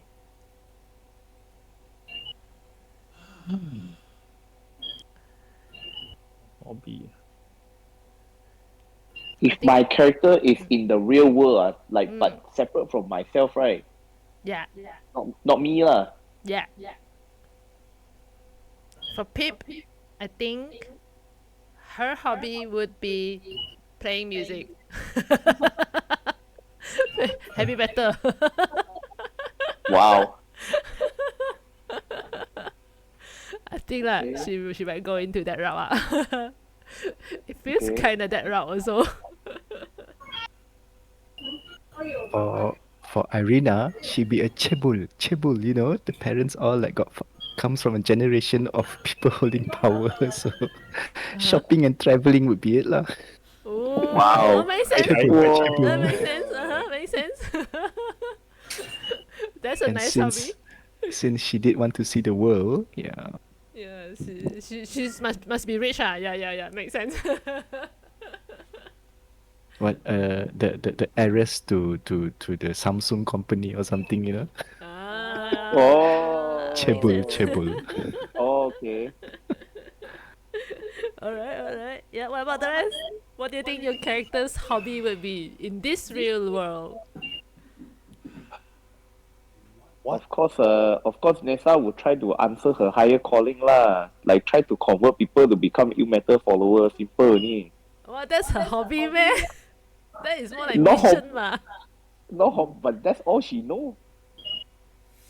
That's all she know. Like barring people introduce any hobby to her, right? I think like I told you, she memang very straight one. So like that's about it already. She's a crazy preacher on the street. So she enjoys doing that also. Yeah, of course, because ill matter teaches that being a mother for him is like the highest position that you can do lah. So you literally need to give up everything lah, like riches, give up conflict, give up everything. That So means she's her sticking hobby to could that. also be writing books about ill matter and then distribute to people. But that's the thing. I think she's not academic also. So Oh. she's more like she is taught to do this, then she would just follow only. Okay. Makes sense. I really believe her. I really believe that she will do this. Okay. What about the rest? If your character is in this real world, what do you think his hobby or her hobby is? Or I don't know, leh. What do you think Oh, that your character will feel fun doing it in this real world? Oligo is those selling those the volcanic rock pendant.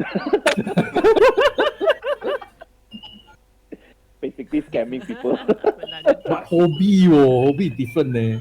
Job and hobby is different, ma. Yeah, I also like I can think of things he will do, but hobby I can't think of like. Things that you will enjoy doing it on. It's not enjoyable, but I don't know like. Okay, never mind. What do you think that he would do? It doesn't have to be hobby. Like let's say jobs. Are you referring to jobs? What kind of jobs he will be in real life? What does Dao working as in real life? I also want to know. Gym instructor, gym instructor. Gym instructor. Kind of fitting. No, in if from the DM's point of view lah, based on what the character's ability and all that, Dao might become a taxidermist. Collect animal, drain them of their blood, and then make it into Oh my into trophy. No. I don't think it. Yeah. Okay, I think he will be what? You know, he'll be like a the what's the word? The wine Collector? A sommelier. yeah. Wine That sommelier. go places, test the wine, that kind of Yep. thing. Yep. Oh, okay. I That think makes sense. Yeah. that is what he enjoys doing lah. But as a Okay. hobby, if you put it as a hobby, he'll be a drunk lah. I mean, yeah, it could be considered a hobby as well, because it doesn't matter whether or not you really have money or not. Okay, this is just a question for fun. You can imagine that yes, your character in real life is very rich, so you can be a drunk. No worries, nobody will say anything wrong. Yeah. Okay. What about Oligo and Drates?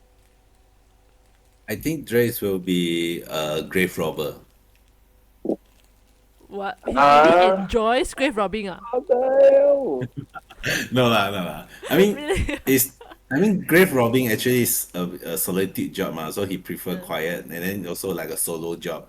He just prefer to be himself. Drates would be a male version of Lara Croft. Oh, cool. Sort of. Temple Raider. Oh yeah. Home Raider. Tomb Tomb Raider. Raider. Tomb Yeah, man. Raider. Oh. Tomb Raider, aka apa tu? A heist Yeah. specialist. Like Indiana Jones. Hacker, you know. Cool. Modern day hacker. That Wow. would be cool. That would be cool. Oligo leh? What Oligo enjoy to do in real life? Reading. Oligo would be the dance instructor. Something. Breaking. Fall. All keep on breaking. No. 不可惜. When I want to play, You can type if you want. You can type.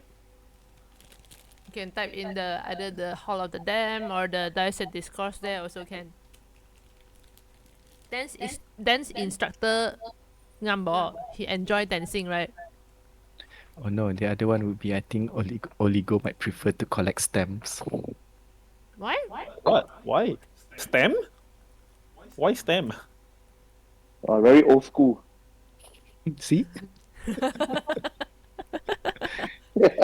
it goes with tradition. So he like this. He likes this kind of thing. Good. He likes this kind of thing.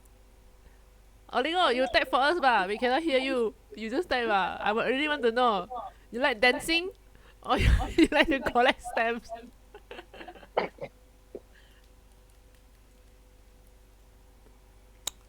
Type. I want to know.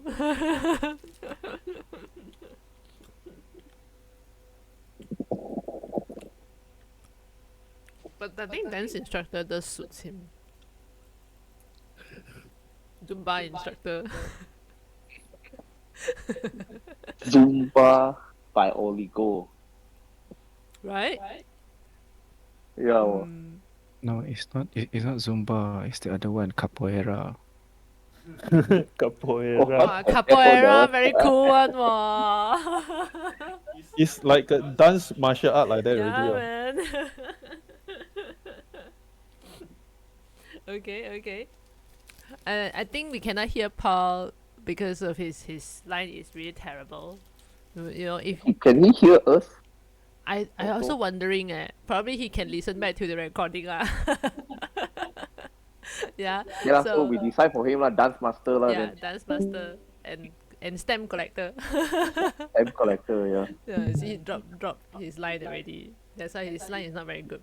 Okay, but our time also until almost 11 p.m. already exceeded my intended expected time. Yeah.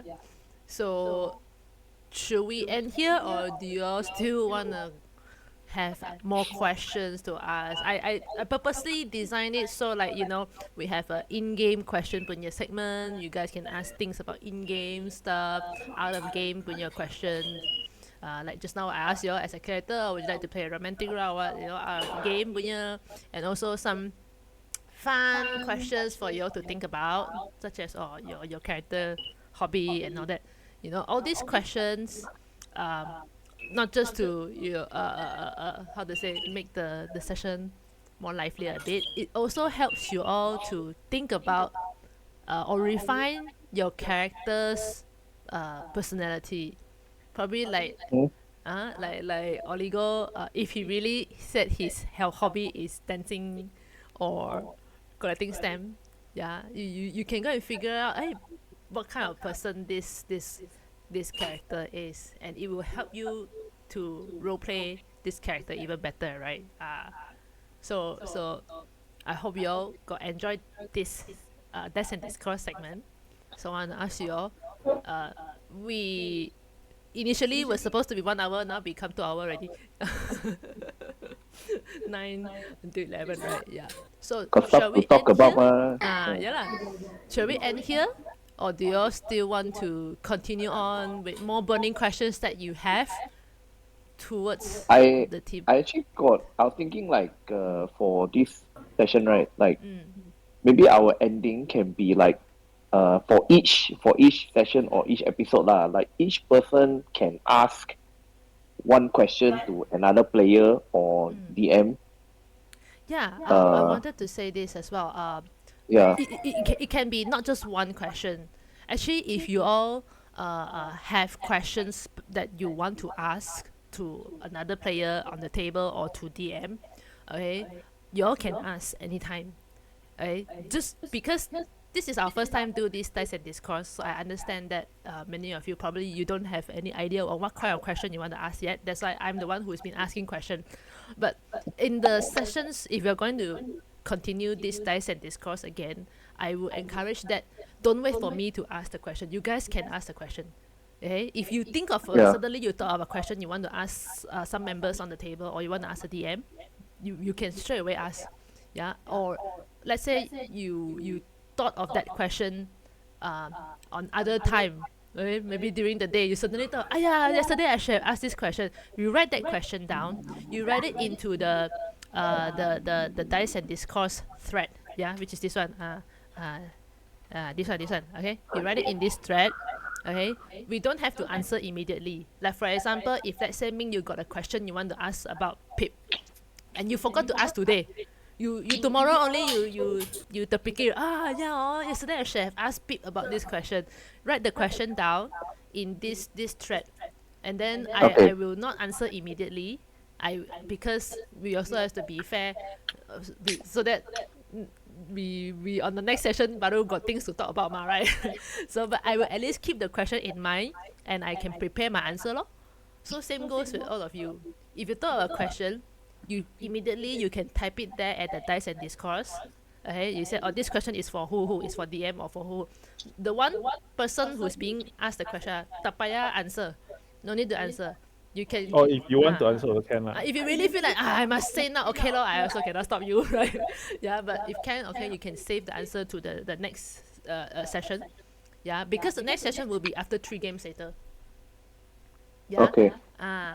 So or if you right now at this session at this moment you have a burning question you want to ask, like how Ding did just now lah, very good. But he suddenly said, I also want to ask Oligo about Roland. See, very good. You can take over. Just so that's why me. I thought maybe for the first session, because now got a little bit of time, then we can each ask one question like that one, just one question, but next time can ask more freely lah. Yeah. So you all got any questions, any burning questions in your mind that you really want to ask on the table? Ask about your friend. Like, I don't know, maybe you I really got want I to got one ask. question. Mm-hmm. That's why I brought it up. I got one question already. Mm-hmm. Yeah, so I think my question is to Ding lah. So because yeah, I just want to know like in general, how is your experience so far? Like what what being like first time playing right? Before you never play before. Can you tell me like what you like about the game and also what you don't like about the game? Like it can be the game, it can be the players, it can be the character, anything lah. Like, but I just want to know because uh, it also will help. I just like to know like what how people feel lah when they play, especially first timer. Don't get to ask this question like very often. Okay. I think I will start with what I don't find interesting first lah. So I think the top of the list will be like the battle take too long, and I have nothing to do in between. Okay. Yeah, I think this one was already addressed previously. I think on last Saturday, right, when we have a discussion. So yeah, at that time, I would say that it's a bit. I mean, the battle is interesting, just that the waiting is a bit boring. Mm. You know, There's waiting too for many your people. turn. That's what I've. I think that's the only thing that I don't find interesting now, because to be honest, even during the battle that time, because it was taking too long, then I was doing other things. Understand, Yeah, so, understand. yeah. Yeah, I think that's fair. Anything else But you find that you don't enjoy? no, just that part only. But I mean, I think this is just part of the game now. But uh, I can't comment much like that. This one, just a bit, yeah, just the battles part that's a bit slow, I would say. Then what I find interesting is that how we like can just create a story, and then just uh add in our own recipe, then somehow the DM also managed to turn around and make it into a great storyline. It's like, wow, okay. So it's a freedom to create our story like that, I would say. Understand. That's Like if I remember correctly lah, Paul invite you to play, right? correct. So like did he you try to remember like how he explained to you when he like they want to play D&D, or you already No, knew. Oh yeah lah. I How already did knew he? actually. Oh, so you knew already lah. No, I How did know it go? this thing existed. I knew this thing exists. So one day I was like just talking to Paul, and then he's like, "Hey, actually we're also playing D&D." I was like, "Oh, I'm interested." Then Paul just threw me the manual. Then I was like, "Oh, you go read this one." Did you read? Did you read? No, I only read Did a not. few pages. I didn't read finish. I think not forget what's the manual. It is like an entire few hundred pages. Right, Paul, how many Yeah, yeah, pages? Right? yeah. It's like, Yeah, okay. one ask people to read this. When And I mean then like, he the reason said, why I say that is because when he invited me to play beginning also, he also asked me read manual. I didn't read also. he just sent me the PDF and said, you go read this one. Standard way of recruitment of D&D players. But Give you all the handbook. But initially, I didn't know that Paul actually played D&D, because I was just chatting, and then somehow the D&D topic just come out, and it's like, hey, I'm interested in playing like that. Then he said that, oh yeah, he's playing, and then there's a few people that is playing. So I think at the time he did chat with Mike also lah. Then Mike told him that one of the session want to finish already and planning to start a new session, which is this current one lah. That's why waited a while lor until the new session started. If not mistaken. I can imagine Paul is like, nah, for the book. Read this. And then the best thing is that we were at work, it's like in the middle of meeting. I mean, real meeting with the customer. We were just at the back of the room chatting. And then like keep asking, hey, which you read the book already? Which character you want to play?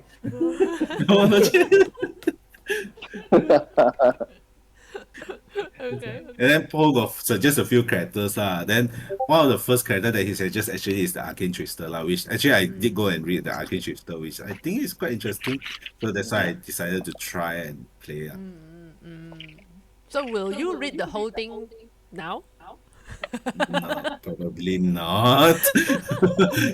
If have time, then I will try to read through it. No, because I'll read to you lah. You pick the role. yeah, because you didn't read ma, so you don't get to, know the classes, you know what I mean? Yeah, and then when during the first session, then I think, or is it before the first session? Then when Mike introduced, is it Mike or I forgot.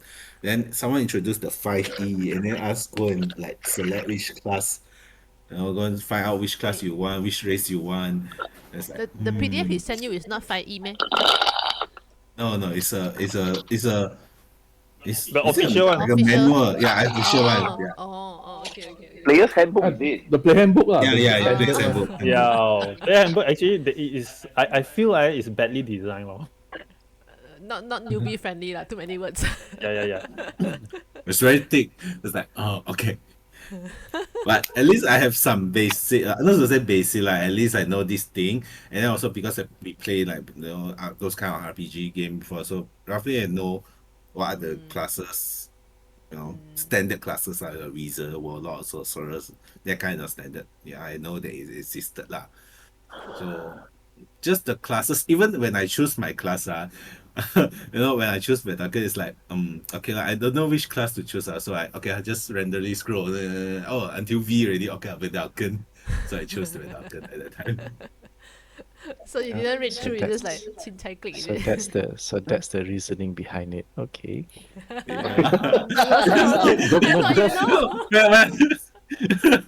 I saw got tell Vedakan, it's him. like, no, you continue first. No, because I got tell Ding lah, like, hey, because you're newbie, if you like play too much spellcaster, you will be like kelang kabut. Because I tell him I never play spellcaster also.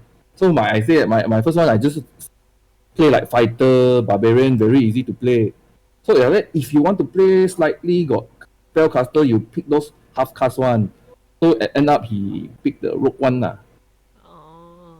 Because I got give him like a ranger, paladin, eldritch knight. But ranger also not easy for newbie leh. I mean half caster ma. Yeah lah, true. Warlock I pick this one. Warlock is kind of easy. Yeah, I think Warlock is the Yeah. easiest caster to go into if you're not used to playing a caster lah. Warlock is. I think another reason why like I wanted to go with Arcane Trickster is because I want to be mischievous. I want to do Yeah. things. That's why. Yeah. That's why it's like, okay, it's not too bad. I can do like steal stuff and things like that. So that's why I choose it. Interesting. This is a very interesting question. Do you guys still want to continue this session, or some of you need to sleep early or whatnot? If not, we continue. You guys can continue chatting if you want. I need to leave. Yeah. When are you flying? Yeah lor. Thursday. I see. Have a safe flight. Yeah. Thursday- Safe flight. Thursday morning, yep. Yeah. I might bring my laptop. And it is a gaming laptop, so can still So meaning Baldur's Gate lor. Yeah, you still can play games. Yeah, it's either Yeah. that or just chat on Discord. And I've successfully potted Fantasy Ground, so I just don't know Whoa. how the connection is. I mean, not going to play Fantasy Ground while in Hong Kong, but at least if I I need to think. access it Still can to access. to to edit the campaign and all that, yeah. Yeah. Understand. Understand. Understand. That's cool. That's cool. Because when I look at Veldalken punya ability ni, I realized that he has one powerful ability, and is it being Hasn't added or used not? it. Which ability? Reading? No. Let me see. Veldalken Dispassion. Yep, it is there. But it is not added to your combat tracker. Let me see. Aha, okay. It is not added to your combat tracker. No wonder. Missed. Well, I'm very sorry about that, Drates. Wait.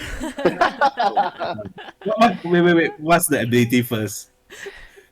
You have advantage on saving throw for intelligence, wisdom, and charisma. I That Ooh. means thought it the was fear check. automatic. That means the fear check is advantage, oh? Yep. He should have It's not. not a Thought lot it was nightmares. I thought already automatic. Oh, okay. Yeah, that's why I thought it was automatically added, but it was not. Wow. So you should have lesser And nightmare. yep. Actually, I don't Which have much. I only have one Sony actually. Oh, you're real good. You're real good. Real good. nightmare or all the fear check or charm checks. Yeah, fear check. I feel a Nice. lot. I mean, we all do. We all also feel a lot. Yeah, it was not added in. Okay. Hmm. Understand. Because the saving throw is not just against spell, it's all charisma, intelligence, and wisdom saving throw. Yeah, that's Nice. quite That's powerful. why, Yep. Yeah, lor. bro, go in front lah, bro. Then Rotate can the I use back. my brave trait? It's not that I don't want to go in front. My initiative is like very flat. Always No, get it's the not about behind one. initiative. Paul already said when we're in dungeon Oh, all. okay. Imagine I'm the last to go lah. Then you guys already go to kill the enemy. Why I want to go there? Definitely the enemy will die already, ma. So I need to go somewhere else. Ma. When we're exploring. Not Okay. in the combat. Not in the combat. Yeah. Okay. Cool. All But so right. far okay lah. You think the game you enjoy Yeah, I do enjoy it. It's very interesting. Like it's like, different thing can happen. It's like not according to script one. And a lot of It's for I think different. for this module, yeah, for this module, I think a lot of like mystery. Actually, I did like raise a few how to say guesses to Paula. I mean, when we discussed in office that time, it's like, hey, do you think this is happening, or this, some scenarios or situation or theories, we're just talking about it at office like that. And then That's good. did he give you the correct answer? No, we just like pretend. Still I mean, we're just like, hey, speculating. this theory, yeah, speculating. It's like, oh, this theory is possible. Okay. That's Cool. investment investment in the campaign. So that's a good sign. Yeah, that is interesting. I always Grace wanted can say one of the speculation already. Yeah, you can. You Yeah. want to say? You say lah. No, I what do you say. speculate? Yakovic one. He always thought Yakovic is Oh. the Strahd. Strahd. Oh, because I always thought Yakovic is Strahd, Strahd's in disguise. It's like, disguise. I say you think too much. no, because imagine Strahd is so infatuated with Arena, then he's so willing to allow Arena to like, follow us, go jalan-jalan, and then nobody to control Arena or to watch over her. So only Yakovic suddenly appear, and it's like, no, maybe that one is Strahd in disguise, like, or just keep a close distance or close eye on Arena like that. That's why you feel sus lah on Yeah, that's why I feel sus on Yakovic. That kind of makes sense. True. Okay. Well, now clears the speculation. He's dead. Yeah, he's dead. That's why. Myth busted. That's why. Or is he? Myth busted. Oh, it's high. Is being he being really being dead? bitten and then being burned. Now become charcoal already. But can we still recognize that is Yakovich or is this somebody's body? Nessa go pick I'm up lah. pretty Ask sure Nessa. I'm pretty sure I didn't pick up the wrong body. Okay. No, no. This one is up to DM to decide, right? Shit. Honestly speaking, man, like for me lah, after the very interesting roleplay development that we just did, Yeah. I think he should remain dead lah. Because like that only impactful for the party ma, you know, Yeah. like Kan, the last session DM already told you that Nessa beyond saving him ma. yeah lah. Player, you as a player, we all know that it is impossible to save yeah. Yakovich already. Yeah. Yeah. Talking about the text RP. Yeah. With Mike, you still want to continue on? Alright. How do you guys feel about this text RP? You know, this is the first time. Yeah. First time I see all of you really, you know, do something or RP something, even though it's just in text, but RP something that is very dramatic, very emotional, attached. Yeah. So even for new D&D players like Drades, yeah. How do you feel? This does not happen often. It really doesn't happen often. Okay. I want to know. I want to know how Mike think about it, and also how Ding think about it. Also, Yeah, actually. yeah. We can. Mike, do you want to go first? You guys listen to that music that I included? Yeah. Yeah, of course. Yes. That's how I feel about it. So if you can feel your emotions in it, that's how I feel about it. No, this song is like always when they are at the climax and want to battle a big boss. That kind of Battle or a You kind read of the latest one already, Yeah. right, Mike? yes, I did. The latest you read already? or want to end Oh, the episode I already. haven't. Now go see lah. It's not very long. Mm-hmm. It is a kind of hanging by a thread kind of situation, which is I was surprised, pleasantly surprised, yes. Yeah. Especially when Paul approached me and said that, okay, how do I do this now? You know, Actually, I asking like if like can want to make another character.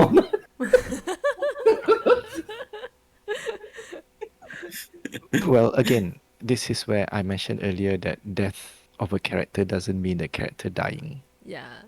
Yeah, so There's nothing wrong. in this case, the one thing I asked Paul first is that you still want to play Oligo or you want to play something else now? Yeah, Yeah. you know, so he maintained that. So yeah, this is the option that I put before him, lah, you know. Yeah.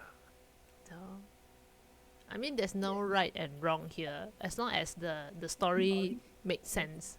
Like when I look at Oligo roleplay in the text RP, right? I put myself into Oligo's shoe. I would do the same thing. I would definitely do the same thing if I'm Oligo, and I would misty step away. Yeah, but that doesn't mean that that I want to, you know, permanently not use this character. Unless me as a player, I already feel like I don't want to play this character anymore, then yes lah, that would be a perfect opportunity, perfect excuse for your character to, you know, phase out of this story, right? But any direction also can be happening one. It could also be like, oh no, Oligo just misty step away to be alone, to have some time to think things through, to be more calm, and to digest what he had just heard from Pip or from Dao or from Nessa, and then he can come back again. So there's no right or no wrong here, as long as it makes sense in the story. Unless, like I said, unless it's the player himself, like, oh, I really don't want to play Oligo anymore. Yeah, okay, we respect that, lah, right? So I'm very honestly, when Mike post the what's that called? When you post the picture of Lucky burning, and then you mentioned about the Madame Eva's words and all that, right? From that point onwards, I really don't know how to continue the story. I was having like thinking, might put it like that. So how to continue this story from this point onwards? Like I don't know. I really don't know. I'm like trying to think, and then suddenly, Paul come in with that. I'm like, I like it. I like this direction. I'm like, Paul, amazing. Someone need to start the fire first. Yeah. I start the fire. It's good. It's good. This kind of I would clarify. Some players doesn't like this kind of friction in their characters, between their characters. And they don't like. They just want to have a very relaxed session or what. Yeah. But I when I see Paul initiate this direction, I feel like, okay, good. This table punya player, they all can accept this kind of drama. Sure, let's go ahead. Yeah. Drake, what do you think? Huh? First new player, newbie. Text RP Okay, my not first bad, my first impression is that, oh my god, my English is worse than all of you guys. No lah. My one also was very bad. No, you guys describe like very detailed. Mine is like so superficial. GPT, Like that. ChatGPT. Yes.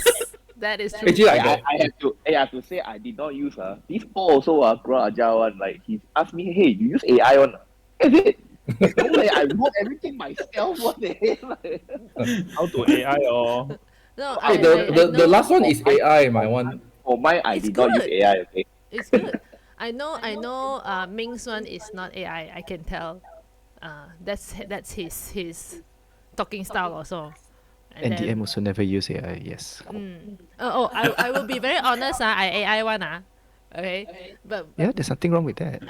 because what I do is I just want the AI Maybe to a help long me discussion to help me with AI? bukan to because I don't, it's not that I want to rely the AI to generate the response for me. Is I want the AI to help me rearrange my words. Because think maybe you think that your English not good, right? My English is also not very good. Yeah, and then that's why I rely on AI to help me to rearrange it into to organize it into a much more organized manner, so that the readers who read it, they can link and they can imagine, they can visualize better. So that's why I rely on AI. Yeah, because we are all not perfect one ma. Right? Yeah, so there's nothing wrong if you rely on AI. Unless it's like, you totally didn't think about it, you just tell the AI, hey, tell me what dress gonna do. That one is different case already lah. So there's nothing wrong, and even if you use English grammar that is not good, I can guarantee you nobody in this table will laugh at you, because we are all Chinese and Malay and Asian. Our English memang in the beginning is not our main language, right? So it's understandable. So don't worry, but it's okay to make mistake. Nobody will laugh at you. Ming will laugh at you. No lah, where go? Why me? Why you laugh? I never laugh. What did they? Suddenly shots fired at me for no But reason. honestly, I'm very impressed that as a new player, like you, think you're so new as a D&D player, you still, the way you RP in the text RP is amazing.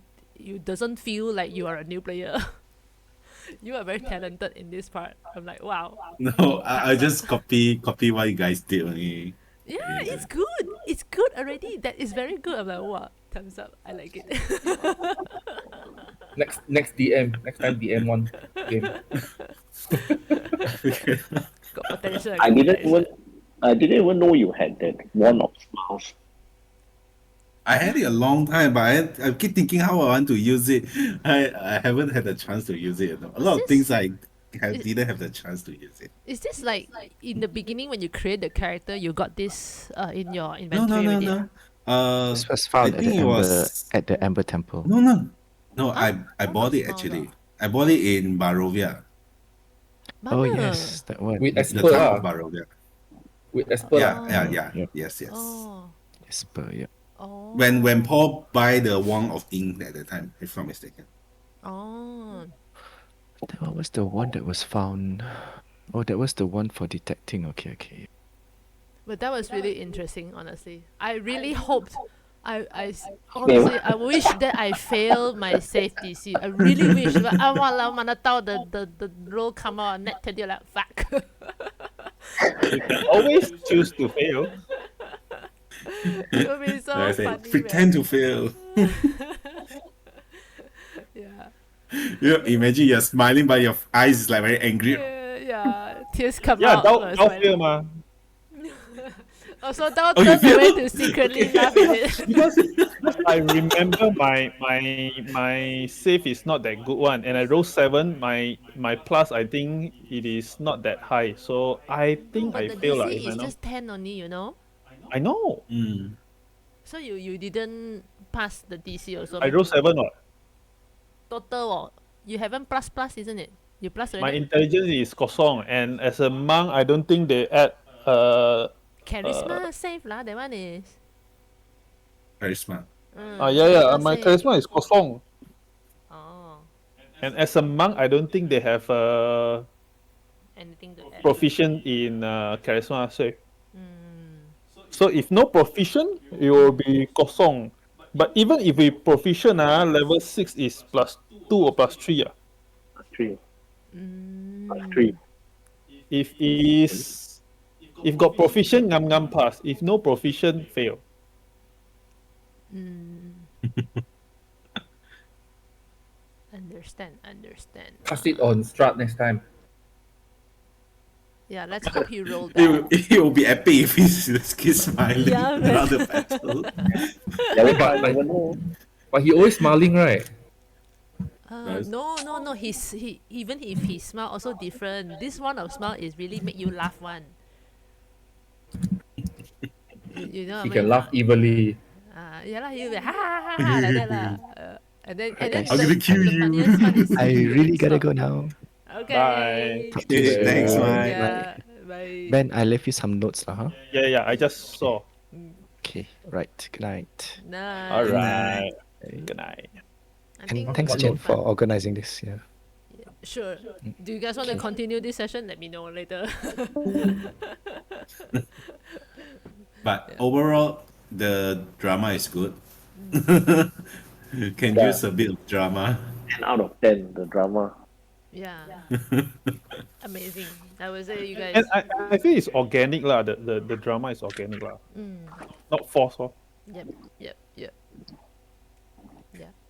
Because it makes you, like, at least for me, lah, like, it forced me to really, really think, like, okay, what to say what next. Like, because we're stepping on thin ice, lah. Then it could go wrong.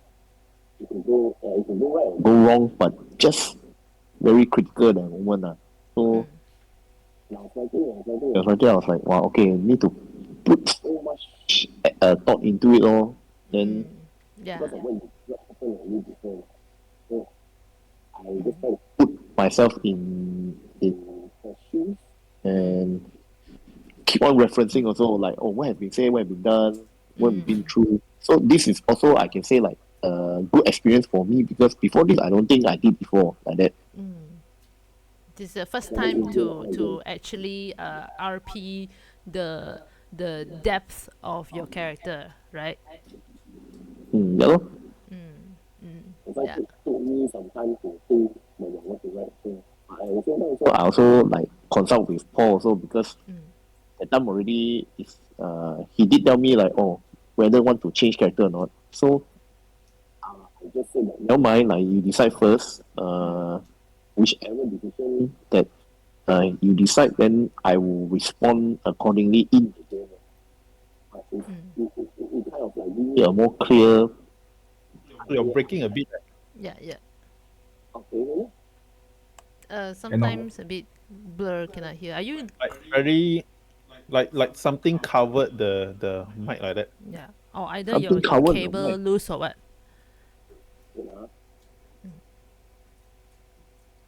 Wait.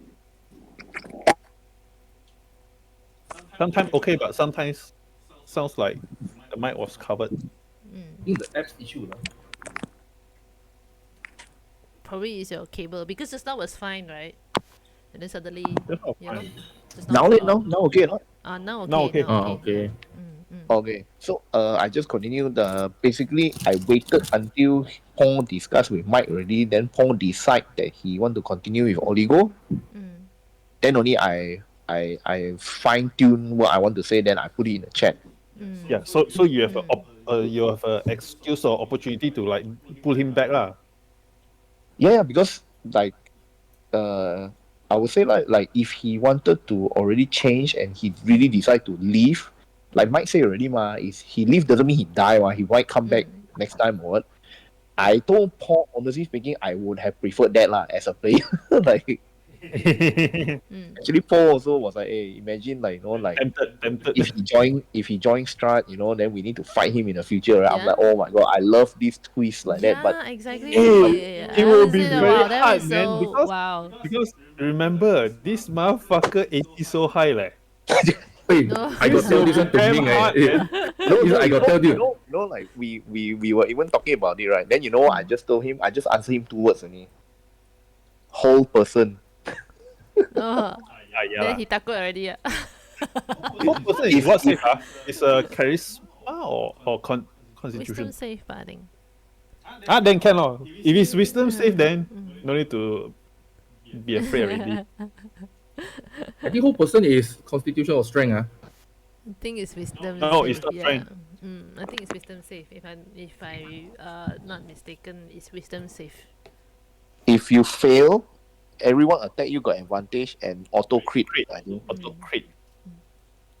But the key thing is the player himself, lah, right? Like, Yeah lah. so how do you feel actually? Do you really feel like you wanted to go for this path? Let only I mean, I go just into follow the this. story only. Because I mean, I story follow the either way story. also can. At that point, when you choose to Misty Step, really can go either way. It's 50-50 on both way. You can either be bad or you still remain good. It's 50-50 chance for each side already. And there's no right or wrong here. That's why after that I like fine like, hey Mike, so we go quit the party already. So how? Actually I want like ask, hey, create new character already. I said, You really wanted to create new character, is it? yeah lah, I want to create Roland already that time. Roland will kill Oligo.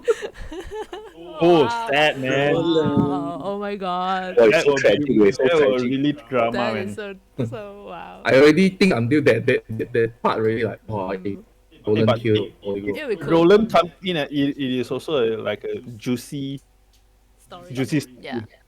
Yeah. Got a lot of stakes lah. Got a lot of stakes. Yeah lor. We talk about this like I think 3-4 days before ultimately concluding that Paul, he wanted to continue lah. So hello, I'm just sharing this with you guys because it's like It's not going to happen already. I mean it's all in favor of the players' enjoyment and the group's enjoyment lah. So not to say like it got no chance to happen in the future, but I think like we will all be happy moving forward with this decision.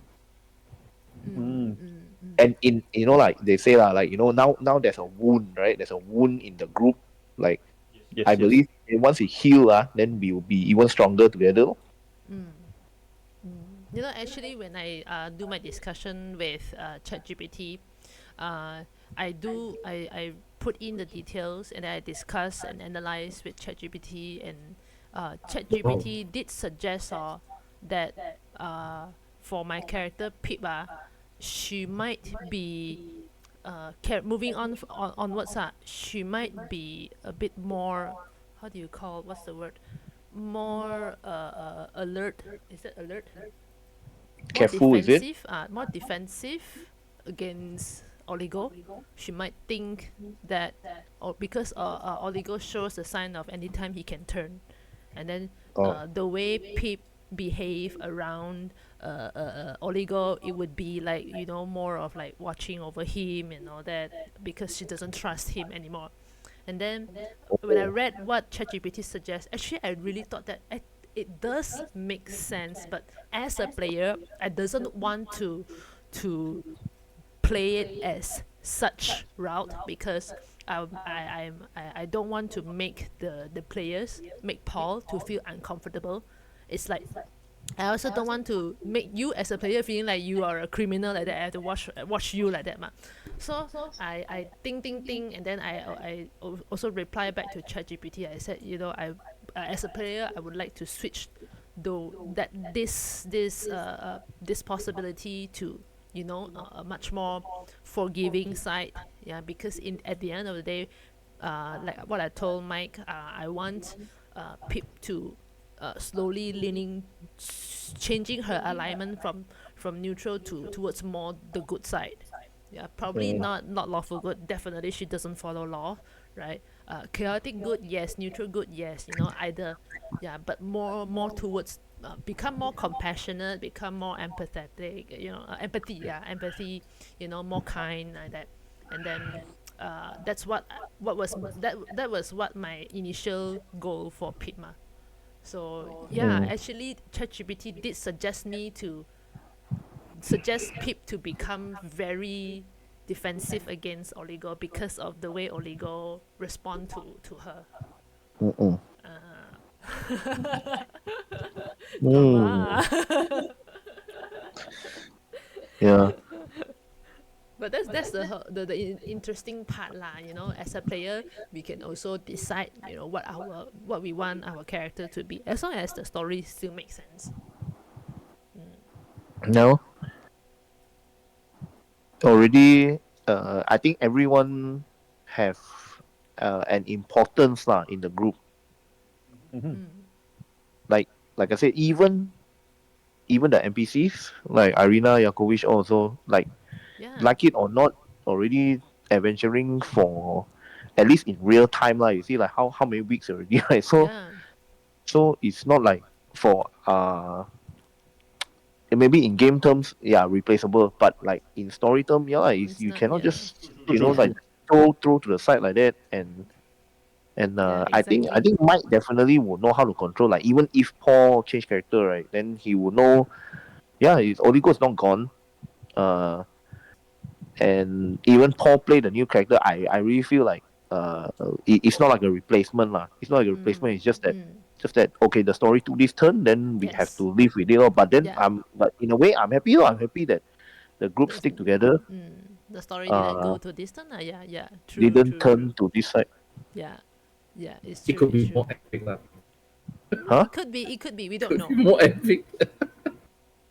But this one Oh, also But good. But either way, it's actually good. Actually, from the story point of view, right? Whether or not Oligo choose to turn, or Oligo choose not to turn, I as a reader of the story, I would feel that either way also good. I would either way also very, how to say, Exciting. entertaining to Yeah. watch. So yeah, amazing. I would say thanks to yeah. Paul for pushing this drama out. Paul just being himself. No. No, Oligo same shit. Accept the offer. Or And just then want some chaos. chaos, yeah, chaotic. Yeah, he's a chaotic. What, chaotic neutral chaotic, right? Yeah, makes sense. No, he's he's very selfish. I mean, makes sense when you make your character as such. Then yeah, it does. You know, make the whole story not just interesting. It actually make logic sense that the story grows into becoming like that. You see, so that's what's fun about D&D. And I'm very thankful that this campaign, this table, each and every one of us here lah, including Ivan, I can feel that all these players here are very, how to say, um uh you all are really really grounded to your character, yeah, which makes Invested it, lah, invested. yes, makes the story more interesting. I heard from the other, because Mike is also DMing Curse of Strahd for other group on the Friday one ma. Yeah, Mm. our friend also is there ma, right? You know what he told us, how they feel about Irina. They feel like they want to ditch her, to them She's like a useless she's a bitch. useless NPC. I'm like, hello, this is Curse of Strahd, and Curse of Strahd majority of the story, ties to Irina leh. And then they're like, no, this they did what they don't know what magic that they did lah. I forgot the detail lah. Something happened, and then they made Irina become bald. Huh? While magic happens, she become bald. Permanently. Now she's bald. I'm like, oh my god. But for like a few days, something like that. I forgot Is it already. I forgot the detail what he told us. I'm just like, the first time I heard from him, like, our Irina here, we treat her like treasure. Leh. Like a queen, really. Yeah, Like, why you all treat Irina like that one? So I feel like our group, our these tables here, lah, the players here are really very, invested to your own character. That's why it makes the story so intense in a way, but also very entertaining. Really very entertaining. So really thanks to each and all of you. I would say every one of you, yeah, including Ivan. You're not here, but still I want to call your name. Yeah, including him. Yeah, really, if none of you really contribute role play your characters as such, all this wouldn't happen. Yeah. I think the best compliment I can give personally is that I look forward every week to play lah. Like I Yeah. memang very excited, like can't wait to see what happens next because I'm very engrossed in this campaign also. Mm. Even though like it's a set module, right? Like but because the might give us the freedom to explore and also to express like our character all that. So yeah, I remember look forward to it like every week. Oh. Yeah. Yep. Really, this is the first set campaign that I've encountered, and I really cry one in the game. I'm like, what the fuck? I first time encounter a campaign that really make me teared up because of the Yeah. story and all that. Yeah, so really good. Like this stop. What you say? Paul break. Yeah. Why you suddenly breaking? Hello. Yeah, can already. Uh-huh. Okay, so actually, Discourse of Strahd, actually, I got the book already. You got read or not? No lah. That's why I said, hey, Mike, DM me, then I can read the book. This guy sendiri don't want to read, make other people read. Because I don't want to spoiler myself, ma. He want to read, but he cannot read because he haven't played. Because I want to experience the game first. Because everyone play D&D, I mean play Curse of Strahd. This one is like top one. You must play one. Yeah. Really? So I like, then I say like, you want to kill more people lah. Then because that time Drake's also like, I want to play already. Then fast find people to play lah. Wow, Because of that, I want to read this story. That's why. I Fast got a people. confession. I got a confession. Uh, Actually, I know the whole story. oh shit. Not because of this campaign I go read. It's because I remember watch a lot of D&D stuff on YouTube and then like You watch although other people play already. not watch other people play. It's just watch people recap like the story and the campaign and all that lah. So that one is long before that I played this one already. Actually, a lot of the things actually I know like I can remember back like what I watched and everything. But of course, I I would like keep discipline or like and I would say that actually the way Mike design this campaign also, right, a lot of the things doesn't go like how the normal module goes on, I can tell you. Mm. Mm. So That's why he so says based on character Mm. that he no, but has. actually uh comparison, if I want to say like for people that run this campaign, right, like actually it's very straightforward only, like the campaign is very straightforward and it's very difficult lah, I can say, like really very very difficult. They don't give like no mercy one lah towards player character. So Mm. in the videos that I have watched people review this module, and even Reddit threads that talk about how to improve Curse of Strahd, because it's too difficult. Like a lot of players can't even pass the haunted house, Yeah. which sounds like very weird, but actually it's a real thing. Like they talking about like people who just gonna TPK in in the haunted house, like, but Oh. but that's how it was designed. It was designed to be a very very difficult campaign. But anyways, I now that we already play, like I would say like we are not even, we maybe like halfway like at the most like Mm. the but Mike already tailor it to our taste lah. I think like it's Mm. very different than what I know. Like if you follow the, like if you more railroad on, right, then Mm. it's very different. Mm. I Yeah. see. But don't worry, I Yeah. can differentiate. Like of course, I I can how to say, like even though I know everything, I so far I did not do anything to influence Mm. like especially maybe combat or whatever all those things. I just play Mm. it as if like new lah. But I can tell Make it you like, new. Yeah. Mm. yeah, but I can tell you guys, It, right, like there is more exciting stuff coming like for sure. Oh shit. Ming, Yeah. is that the reason why you asked us to group together at the Valaki, before the battle broke No, no, out? no, no, no. Like I said, everything that I say, right, uh Uh, trust It's me, in I character am one. I am not. Mm. I ah, never meta once lah in this whole campaign. Like even though I know, because it's unavoidable. Like I also watch a lot of like lore videos about like D&D or so on. So Mm. mm, mm, mm, so so even sometimes like doing work, I just put it in the background. I just listen like the origins of whatever, especially a lot of deities lah. They got a lot of mm. videos about that. So Yeah. but this one, I tell you, if you really watch D&D content, it's unavoidable one. There's a lot of Curse of Strahd stuff. Like, like because it's Mm. so popular. It's so popular. Like, and Mm. Strahd also appears in other modules also. But Mm. this one, this one is like all I can say for myself is like probably if I play as a first time player lah, this me lah, right? Mm. Knowing how I played last time, probably this campaign also very very difficult. I would feel like wow, Mm. D&D seriously so tough on me. Yeah. Yeah.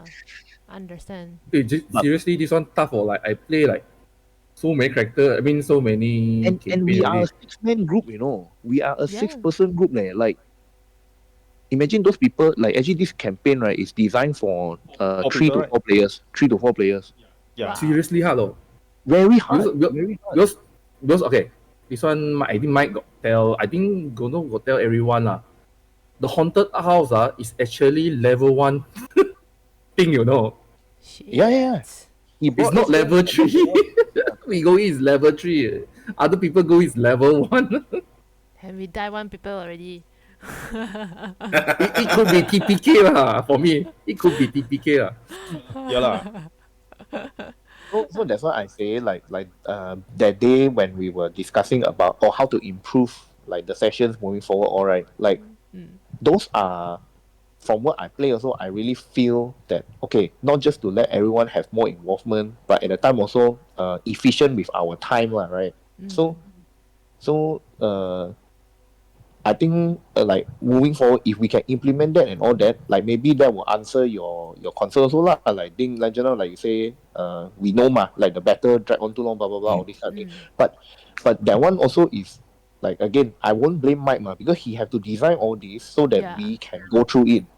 So Yeah, yeah. so it's more of like okay, how we can work together with Mike to Mm. ensure that it's fun, it's the most fun, that's first and foremost, but at the same time, like we know this campaign confirm gonna move along and then it will reach its conclusion one. So it's like Mm. just how we want to plan that one because I think we did spend a lot of time explore, right? But then like there's still so much stuff to do in this campaign one. Yeah. Mm. Yeah, I would say follow the story, let the story flow on. We will be able to know more and all that. Yeah. But You know? honestly, when I first read the thing that Mike sent it to me, I also my first impression was like, wow, this is a tough campaign that requires not requires it's more like that will ended up you making with a lot of new characters because your character keeps dying. You know? I told Mike, well, I said, no, that is the whole reason why I choose to play a rogue and a mouse folk because I was ready to let it die anytime. I was like telling Yeah. myself that I'm going to first time experience death on my character using this campaign. Oh, yo. Until now, I'm still alive. Oh. You know? Yeah. Like he did say the other group they really treat it as if like okay, we got objective, go do, then next mission, like that only. Like Mm. because they want to focus on finishing the story. Because I think they also like probably got a feeling like, hey, we need to complete because I know sometimes people will drop out one Yeah, and yeah. not They even already join. got people drop in and drop out already on Yeah, their lor. side. So from what I know lah, when I talked to Yeah. Mike, he said that yeah, for them to very straightforward, he just need to prepare. Okay, like in this session, let's say got three objective, right? Whether they can accomplish finish only like that only. Mm. They also don't want to to do like resting watch all those one. Don't want one. They just say that okay, we want to travel here. How many days we need? Just skip time skip like that. Yeah. I kind of like our style here more because it's not just about moving forward the story. It actually builds the story. That's what makes I find it here it's more interesting.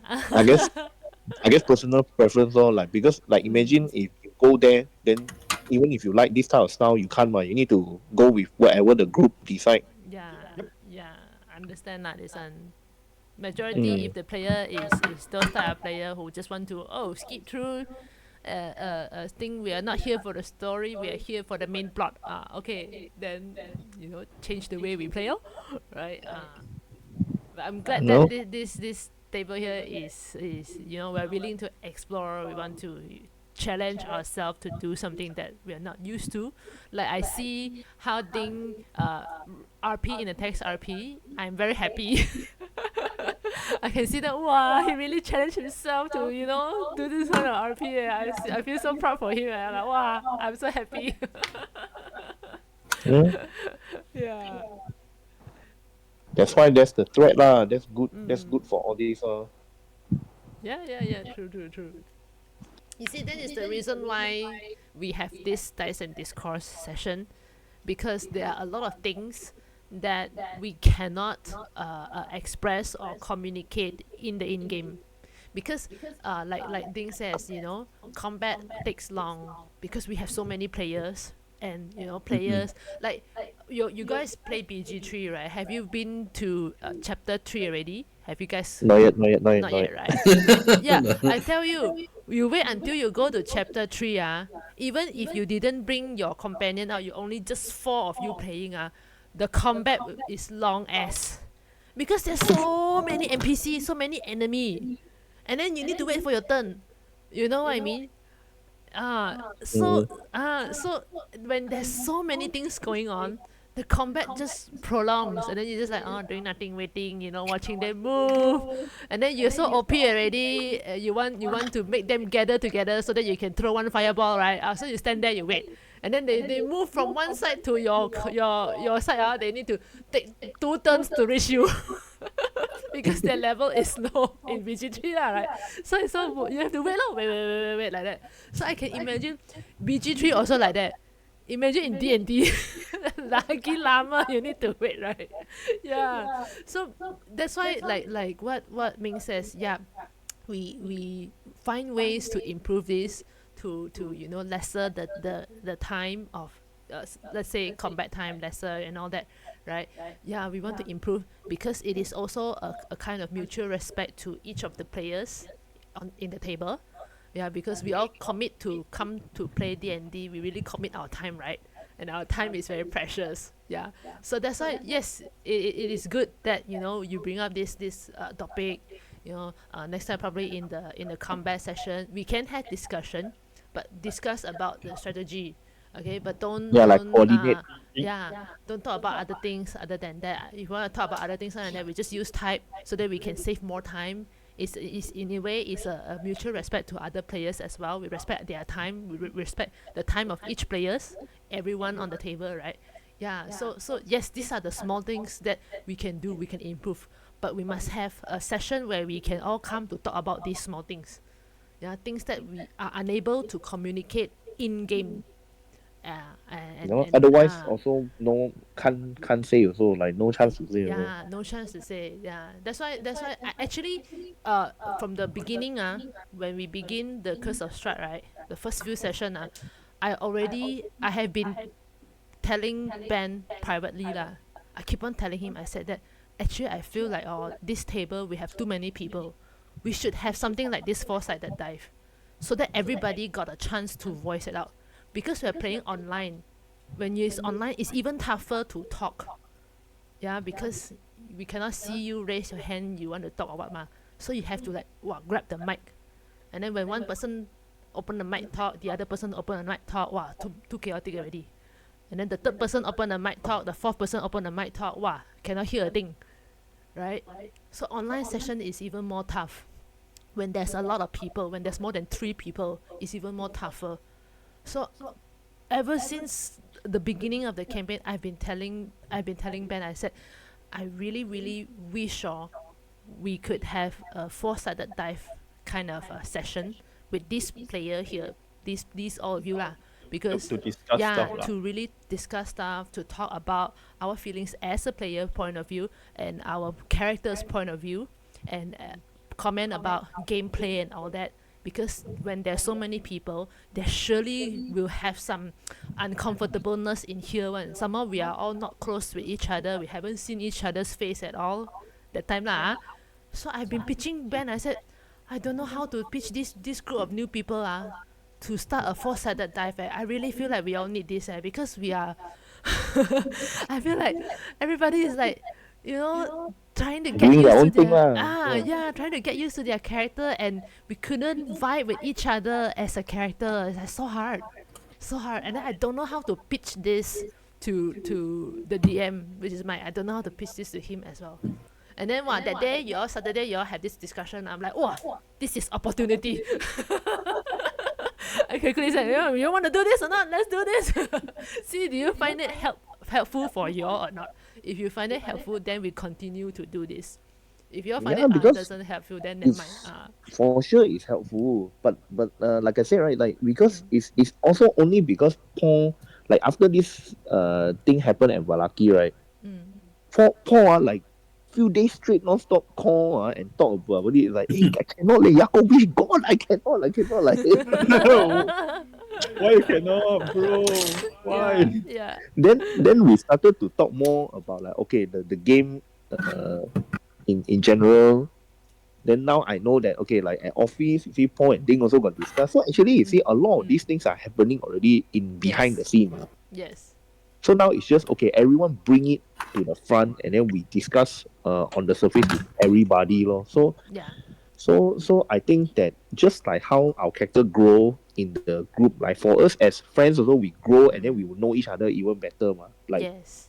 so all this is maybe the growing pain that hopefully in future, right, then we already okay, very soon already, like if you know what you want to play, you know how the person is, but it's just the character. Okay, this time make different campaign, different character, how they're gonna play. That's it. Yeah. But like the core stuff, whether it's the time waiting lah, the planning lah, all that. It's like in future, all this I think we will have it down already lah, like very confident already. Yes. Yes. Also make my job easier lor. Yep. Exactly. Yeah. So if are you guys all okay to moving forward, we will occasionally have this dice and discourse session. I set 3 games one session is standard lah. If you feel like I don't want 3 games, I want every game later got a dice and discourse, also can. But Yeah, that one we need to pro. arrange lah. We'll Yeah, Everybody. see how lah. Yeah, we'll see yeah. how lah. It's the timing of everybody. That's why I concerned about that. I That's why I I said okay, just probably I 3 games just wish later. I just wish Ivan can join only. Like Yeah. Yeah. That's Yeah, why. I haven't have the opportunity to apologize to him about the smite. I told him that day. I told him that day. Yeah, I have burning questions for his character. So yes, that's You why know, I do I all don't this know. recording, ma. Yeah, I don't for know, one to Paul, you hit. want to say or not, or you want to leave it out With what? about Ivan. Ivan? Leave what? Okay, I know, about Lucian. About Lucian. Oh. He got told me he want to change character lah. That's all only. Did he feel Because uncomfortable he said playing Lucian? he want to play a rogue, but then Too many rogues already. too many rogues Already two already. ropes Then already. then he still he swallow it lah. Oh, but actually, is it really that bad to have so many rogues in the party? Mike told him one, right? Too many Mike told rogues. him one this one. Oh, is it too? Because I'm not a DM myself, so I don't know. You like Actually, it's like okay one. I think Oh. whole group of wizard also can one lah. right? We did play a whole group of bards. Like Yeah. our Saturday we are playing with Mike. Mike is also a Mike is player the lah. player, yeah. So We all of us have are bards. we have 4 players. It's a Witchlight campaign. We have 4 players. All 4 of us are bard, and we are level 14. Oh, very chaotic, man. Yeah. So that's why I don't understand, because I never DM before. I don't understand the DM's point of view. I don't know. Is it really that bad to have all the same classes of rogues together? Maybe not. Maybe it's not about bad or what, but Balancer. like no, not about better. It's just maybe Mike is also asking like, okay, so like what he really want to play. Yeah. Because you see, like a little backstory also, like Ivan when he first play with Mike Paul, he made a rogue already. Then Then the next time he play again, he make a paladin. So like forever it's like these 2 class swing here, swing there only. I So- think this one is is his third game also lah. So I but guess he really feel like he wants to play rogue, is it? Like the He feeling is feel more easier to play rogue. ah That's why I say that then I got discussed with him like, hey, if Mike don't want, I mean I don't know if Mike don't want or what lah. I said, hey, if you cannot play as his first character, then you can consider a barbarian or fighter lah. Because you just roll the dice mah. He But you don't see, want to. like- That's the thing. He don't want to. I think he not. I don't know why he don't want to RP lah this time. But last time also he like very quite less RP like even the in front one. Like we asked for like force him, he only like he will do. yeah. Very passive, not Passive, proactive. Understand. like if I From- like if I'm in Mike's point of view lah, right? Maybe I also would tell him like, hey Ivan, try to involve yourself more. That's why like maybe he say that okay, I won't play an easy character. I don't want to do this, do that. I just want to combat, roll my dice, and then like that's about it already. Then but for me also because okay lah, I'm can say close to Ivan ma. So I would be comfortable enough to tell him that hey Ivan, you need to challenge yourself a bit lah, like because like simply put 6 out of 6, 5 people are counting on you also. So like Janganlah cakap macam ni. no, but that's where I come from, like which is I think that you if you want to play such a passive character, like maybe you can step outside your comfort zone to try something that at least can get more involved other than just being a stat stick lah. Okay, Yeah, wait. you guys know that term stat stick. Yeah. Okay, Chapstick, I know. Chapstick, I don't. I mean, I'm not. I'm not familiar with him. So, do you guys think that he's considered the type of player that maybe not so comfortable much about doing role play. It's not that they don't like, just probably not very confident about doing role play. That's the key lor. Yeah, not confident. If I just need to get him comfortable, right? Then you can play with Then Leon. I suggest that probably next time when you have a private talk with him, uh, you can tell him things like this. You can tell him that, you know, when you role play, when we say we want to role play in D&D, it doesn't mean that you need to converse as your character, because I find that a lot of people they misunderstood the word role play. It's like they think role play is, oh, if I make a bard character, a bard must be very charismatic, always sing music, always tell story one. But the player, it's not like that. I don't know how to sing. I don't know the lyrics. I don't know how to tell a story. But I play a bard. Then I don't want to play the bard already lah, because I don't know how to role play this. So I find that a lot of people has this misunderstood towards the word role play. Role play doesn't all necessarily means you need to talk like your character in the game.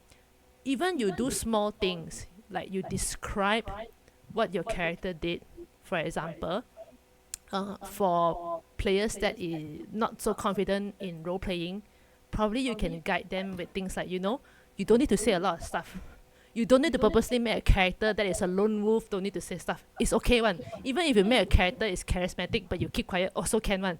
Yeah. You just need to be you just need to, you know, be a bit more clear about a character. For example, you can set things like, what is your character's favorite drink?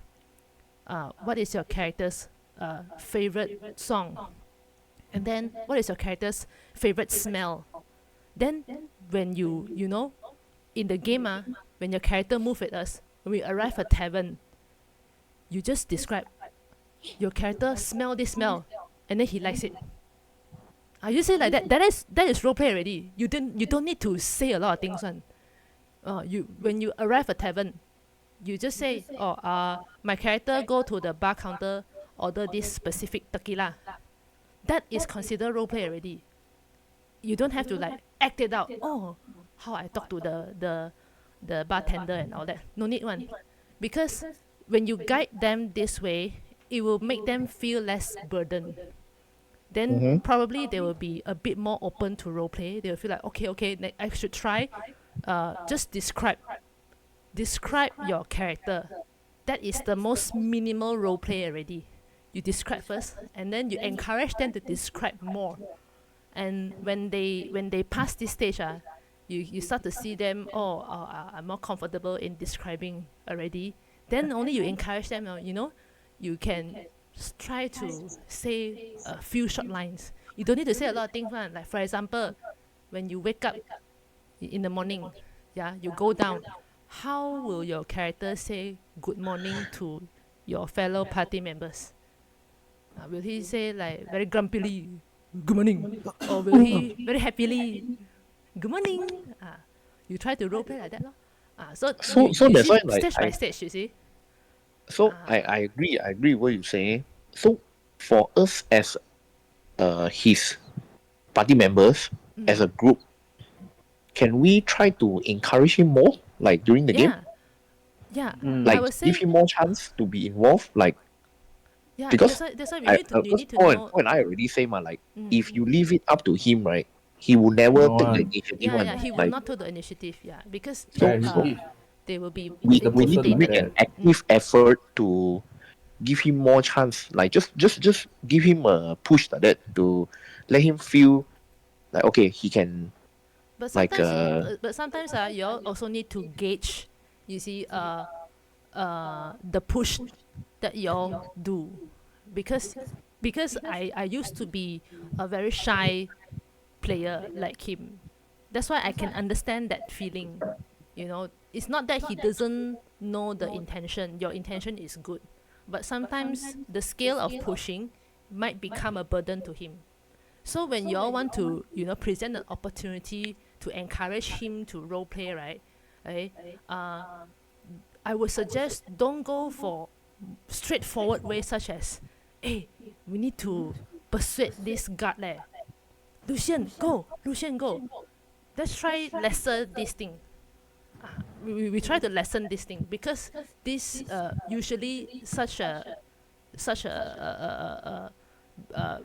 to say this action might cause some burden to players who are very He might have the expectation of ah need to succeed because his stat is high. yeah, that and then kind of he thing. himself feel like he cannot do good. He will blame himself one. So I would say, Actually, if you want to encourage him, right, we can encourage using smaller situations. Like for example, in a much more relaxed situation when we are in a tavern, when we eat, right? Yeah, you can ask, Lucian, now this table got so many food. Which food do you think he will go first? And then let him choose. Maybe probably will go for the wolf meat. Then you help him by, then my character saw your character put the fork on the wolf meat. I also go and put. You do an interaction as a character with his character, and he Role play with him role play instead with of him. asking him to role play. He will feel a Okay. little bit more comfortable rather than things like, hey, we need to charm this tavern lady to give us free room. Lucian go. It's not that he Yeah. cannot do, he can do one.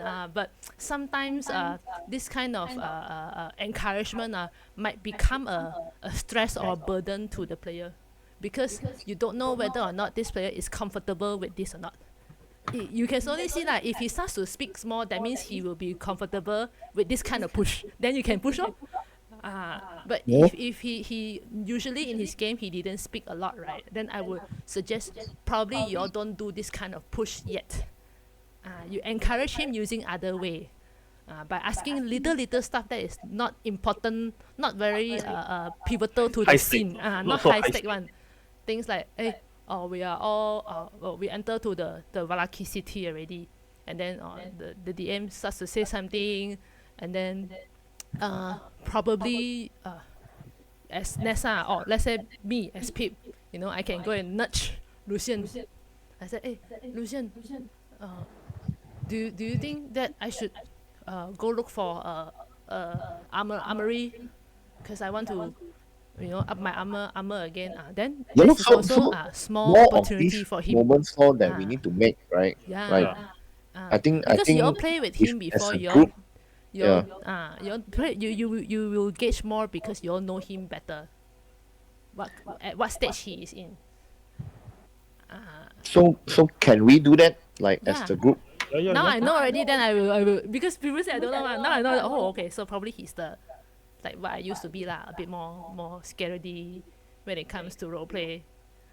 Yeah, because like you see that day also like I call him after we finished the discussion, right? Then I called him, then I asked him lah about the smite thing, right? Then he was saying because Ivan as a person sometimes he can be very Chinese is like what 自卑 like Understand. like so I was like I say hey Ivan sorry about the smite thing. I say first of all like I just say it's not me, it's Ben, but like I also say sorry like because like if we took too much of your turn the time to talk blah blah blah I just say all this then you know what he say he also was like I know he feel like maybe at that time he was feel like triggered during the game but now few days passed already he also like mellowed down already so he I kind of predicted what he was gonna say lah, and then he said it exactly. He was like, "Oh, it's okay. Like the smite thing also, sometimes it's good because I also forgot to smite He's just because lack of confidence last lah. it's like yeah very lack of confidence. And last time in our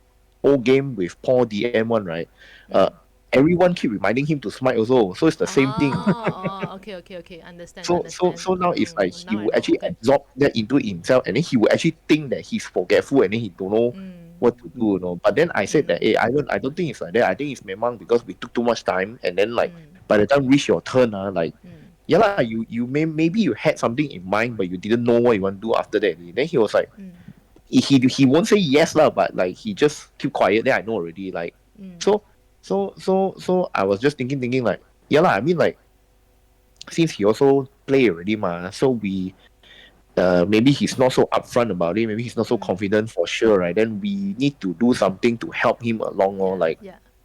Like He's whether he keep the character, whether he change the character doesn't matter. But yeah, no doesn't matter matter. what, also Yes. we need to accommodate. So I was like telling him, like Jen is gonna create a thread about like the like what we have done lah. So I encouraged him to join, but then you see he also didn't join. Like Never mind. so It's a so group. that one is still, I think we need to give him more Yeah, chance give to him join in the time. future. Yeah. But never mind, in the game, make him feel more comfortable first. Because Yes. in real life, he for sure very comfortable with me and Paul and Mike, and I think you guys don't know issue. It's just that in the game, because there's no like face to face, you see, like behind computer screen, he feel very disconnect. So Can I got, understand. like, I agree with what you said, Jen. Like that means not so like critical moment, then we push him in front Yeah. like that. Like it More doesn't help. subtle. Yeah.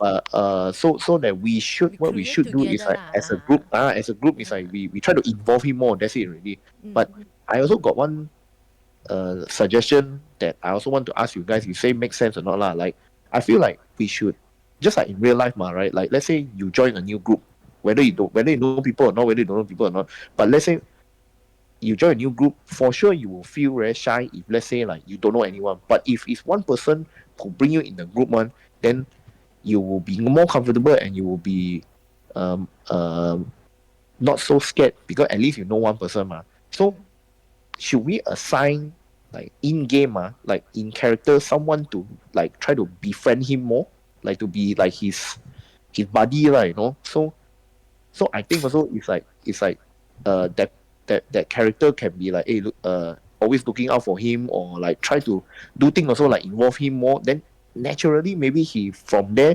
then we see how's the progress. So then we see whether or not it will help or not. I think it makes sense, but I feel that try to make it more organic lah. I think it's a good idea.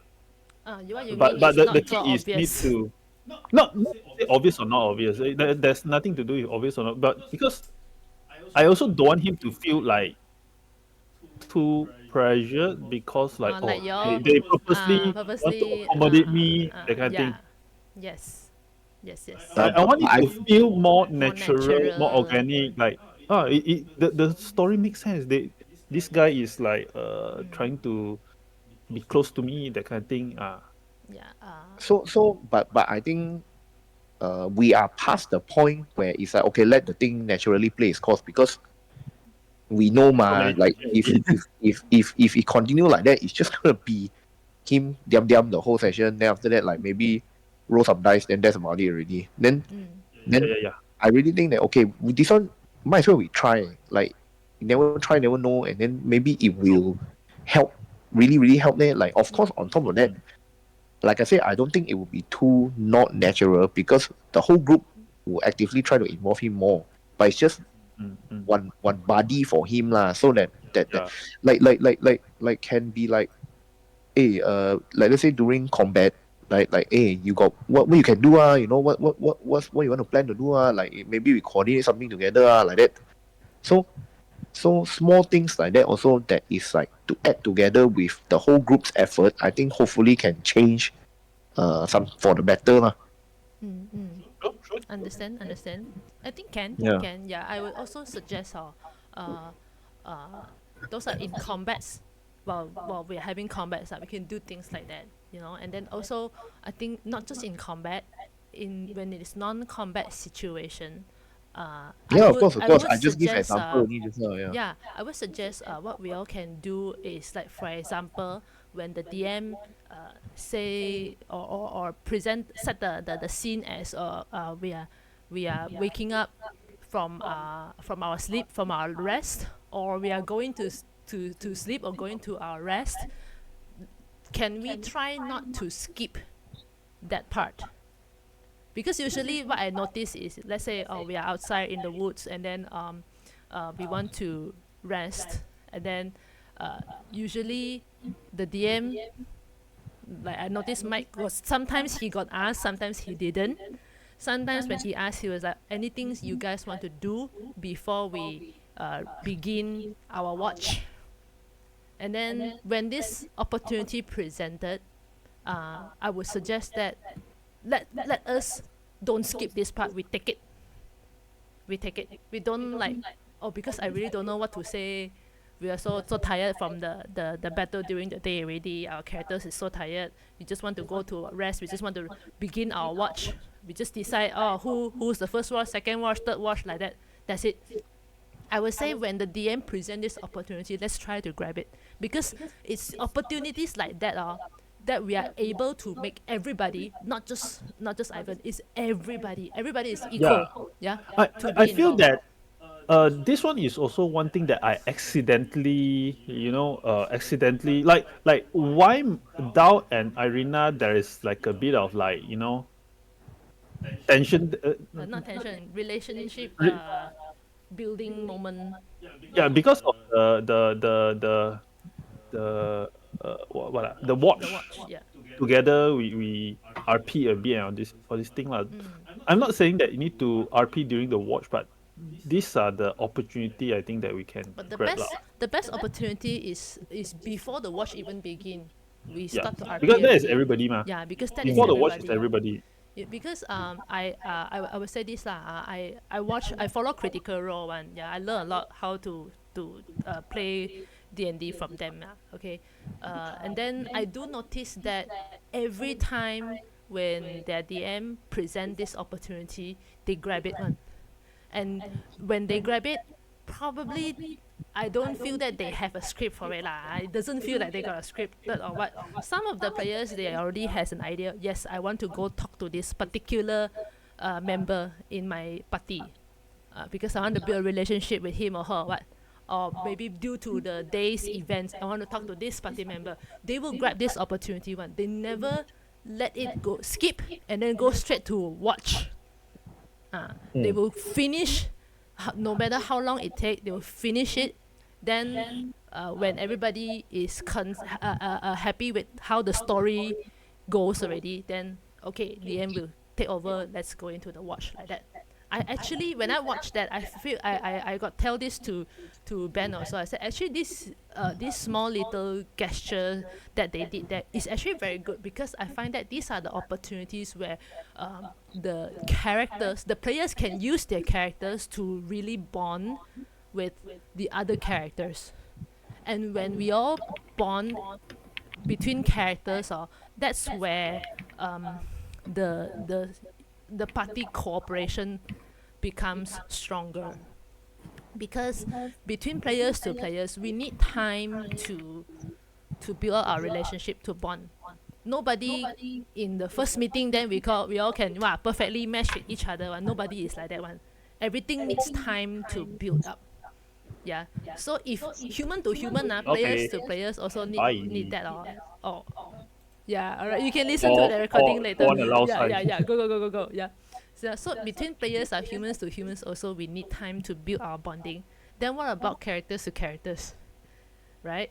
They also need time to bonding with each other to build the Chinese, we call it 默契. Yeah. We need that. So that's why I would say opportunities like that, even though we don't know what to role play, what to do, we just grab the opportunity first. Don't let the DM skip for us. Not like, okay, we go to the watch. No, tell him no. Okay, we want to do some role play before we actually turn in the night. Yeah. Or when you wake up, let's say we wake up from the tavern, we wake up. Yeah. When DM asks anything that you all want to do, other than taking breakfast, okay. If not, we go out already. Take the opportunity, and then we try to involve everybody in there. We try to anyone also can initiate. It doesn't have to be the person who is assigned, like Ming says. Let's say we assign Ben to Dao to more collaborate with Lucian. Buddy. It doesn't have to be he has to do that alone. When that opportunity comes, when we all grab it, we try to RP. Anybody also can do it, and it doesn't have to be Lucian alone as well. Yeah, it could be any between of us lah, as long as God involve him. Understand. That will feel more natural, right? Rather than Can try, yeah. that will feel more organic, more natural. It won't make him feel like, You all cakap pasal saya belakang saya and then now you all like very jaga me like that I feel burdened.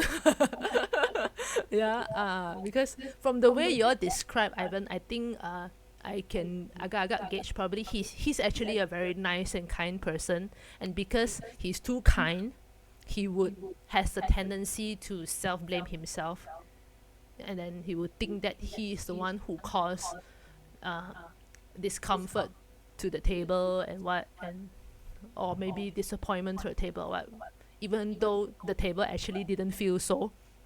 But maybe I think from the way you're describing, I feel like maybe he's probably is this kind of person, very lack of self confidence. So that's why we'll have this kind of situation happen.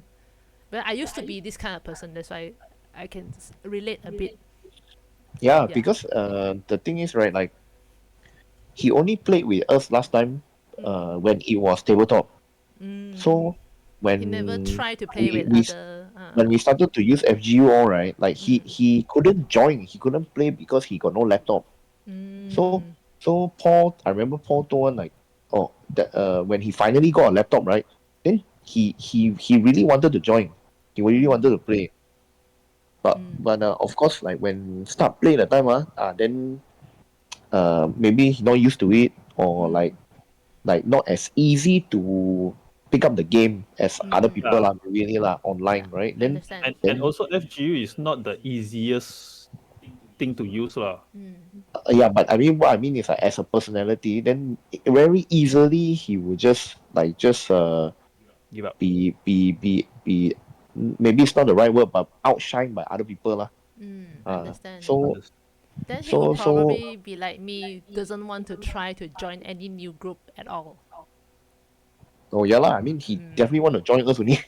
Yeah, So understand. it's like I really appreciate because he want to join. Like last time couldn't join, we play only physical. Then once we move online, he can't join, but now can join. This like yeah lah. I want to give Okay. give See you in the give next more chance session.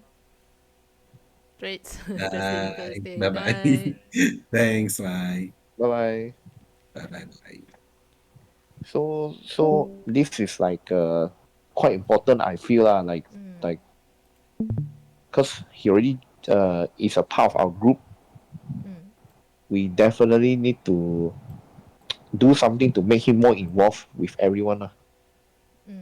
Understand. It makes sense. Yeah. Because like me lah, I also, I used to don't want to join new groups of people because I find already very familiar with this group of people ma. Yeah. So it would be difficult. Yeah. So that's why I said what we can do is we sometimes it's not that we purposely treat them differently. We treat them as normal, as how we used to be, but we just try to grab more opportunity to how to say, to challenge ourselves by not letting the DM create the scene. We go and create the scene as a player. Like how I gave the example earlier lah. Take the wake up punya opportunity or before rest punya opportunity. We are the one who go and create this scene. Okay, we say okay. I don't want to go for watches yet. Everybody peep. Let's say me, I grab everybody, including Lucian. Come, let's sit down. We talk as a character. How do you guys feel about what happened in the day's event? What happened earlier? Okay, what happened in Valaki? How do you guys feel? I want to hear everybody's voice. Do you guys still want to take up Strahd's offer? We can create this kind of scene in game. Yeah, it feels a little bit more organic for him to voice it out as well. And then little things like I said.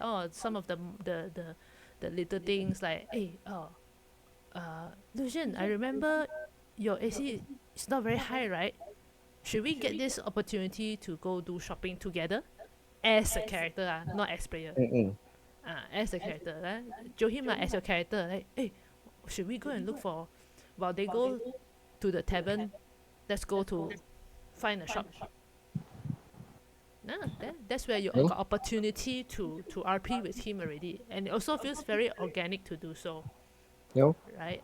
that's why I really believe like it's the buddy thing is not how to say not like for sure it will improve the situation, but it will help him to ease into more comfortable with the whole group. Because if everyone also like suddenly want to be his best friend, then also it's not Yeah. organic Also like weird. chemistry. Yes, exactly.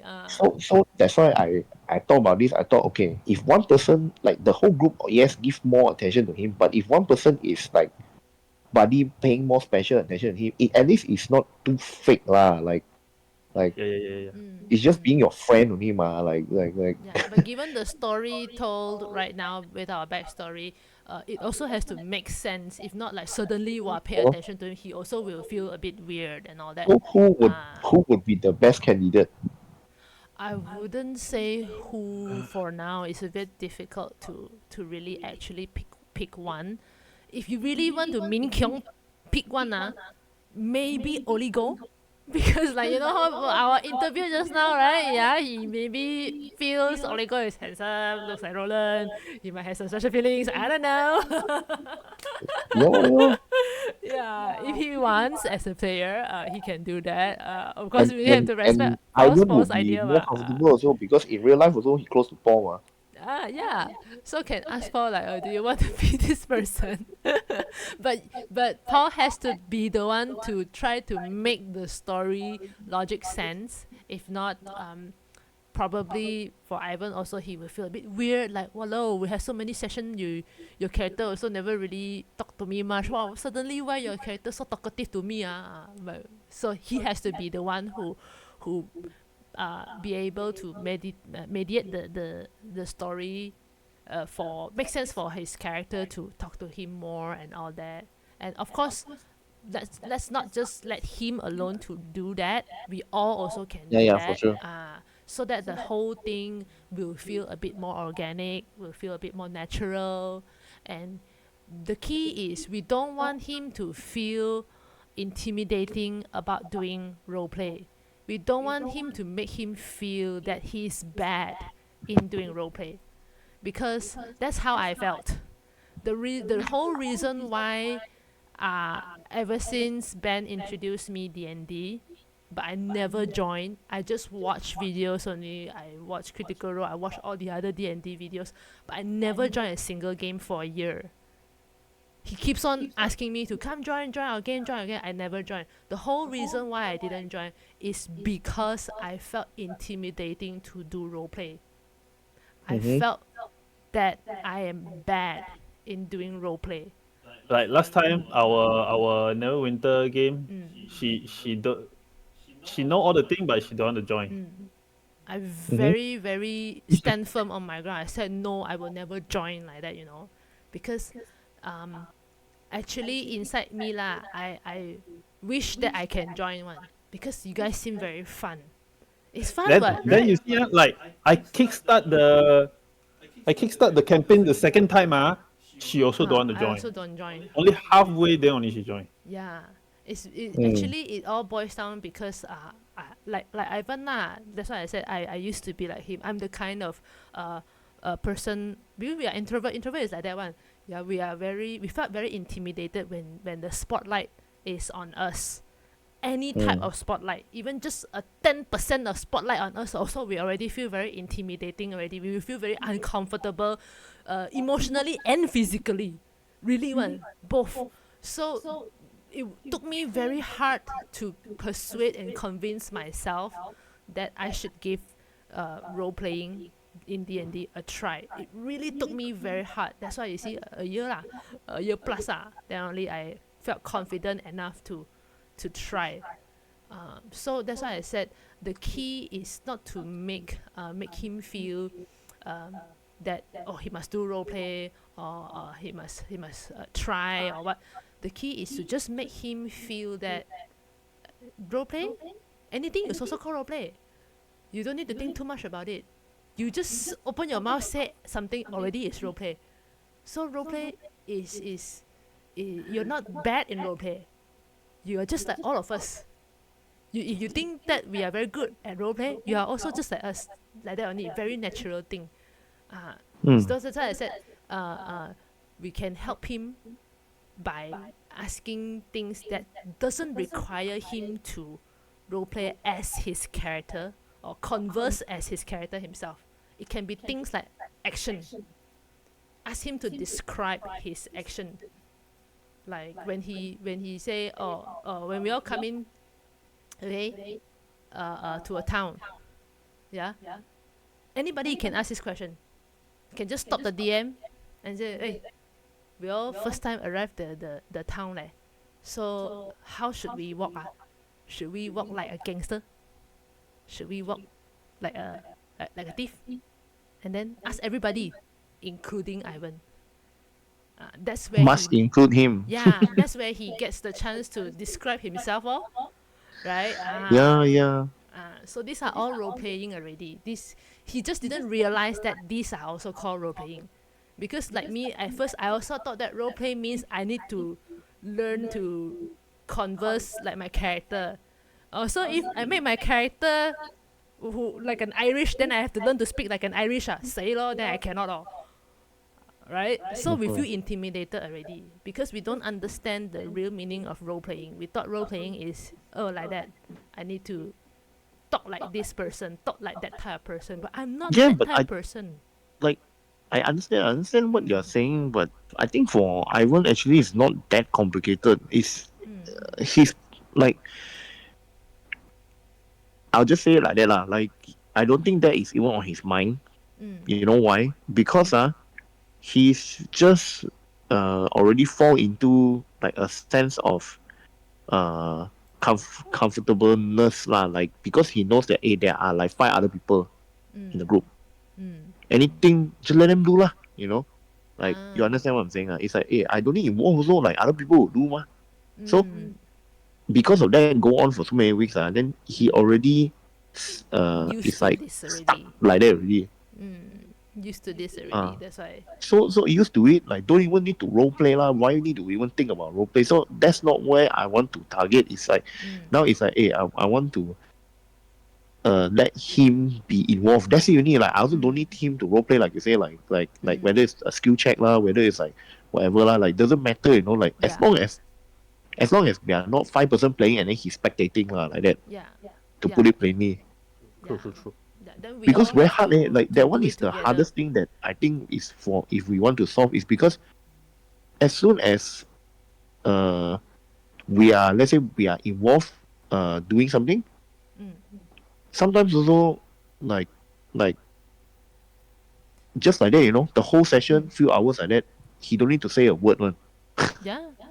That's why we all, now that we all agree, yeah, we all organically all together, we must take any opportunity that we can see and present that scene and make everybody do.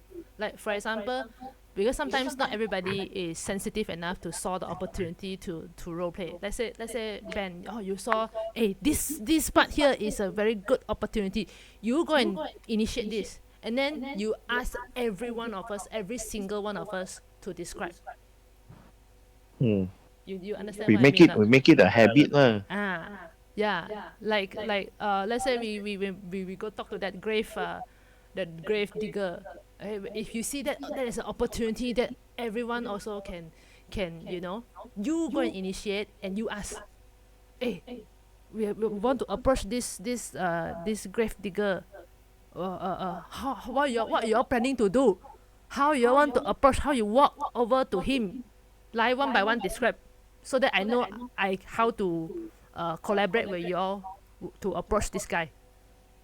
Then everybody is forced to describe lor.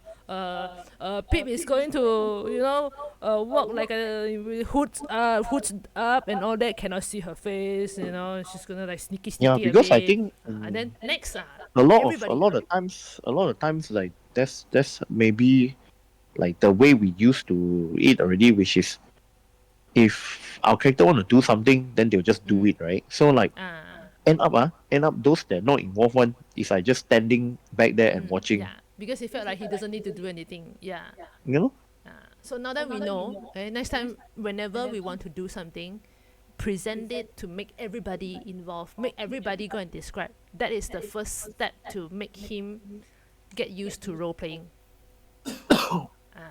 Like let's say your character Nessa, if you like, want to do something, before you want to do the actual thing, you present it. You just say that, before I want to do this, I want to ask all of you what each and every one single of you Like do. sometimes don't even need to ask, you know, like for example, like instead of ask, you call to action. So what that means is like hey, I want to do this. Like, hey, Lucian, can you help me with this? And then it's also uh Yeah, that's also he will be yeah involved. yeah That's the most important. yeah. That's a involve, Lucian, I need your help with this. Then and then if encourage him to describe. Because sometimes, like let's say when you ask Lucian, Lucian, I need your help in this. Like for example, I need you to help me. Okay, let's say the scenario is let's say he got guidance, and then you ask him, Lucian, I need you to cast guidance on me. Then he will go like, oh, okay, I cast guidance. Don't proceed from there. Even though DM says, okay, then you roll a diff. Don't proceed from there. Encourage it. Wait, how are you gonna cast your guidance? You see, that's the opportunity presented for him to go and figure out how is he going to describe his character to cast guidance.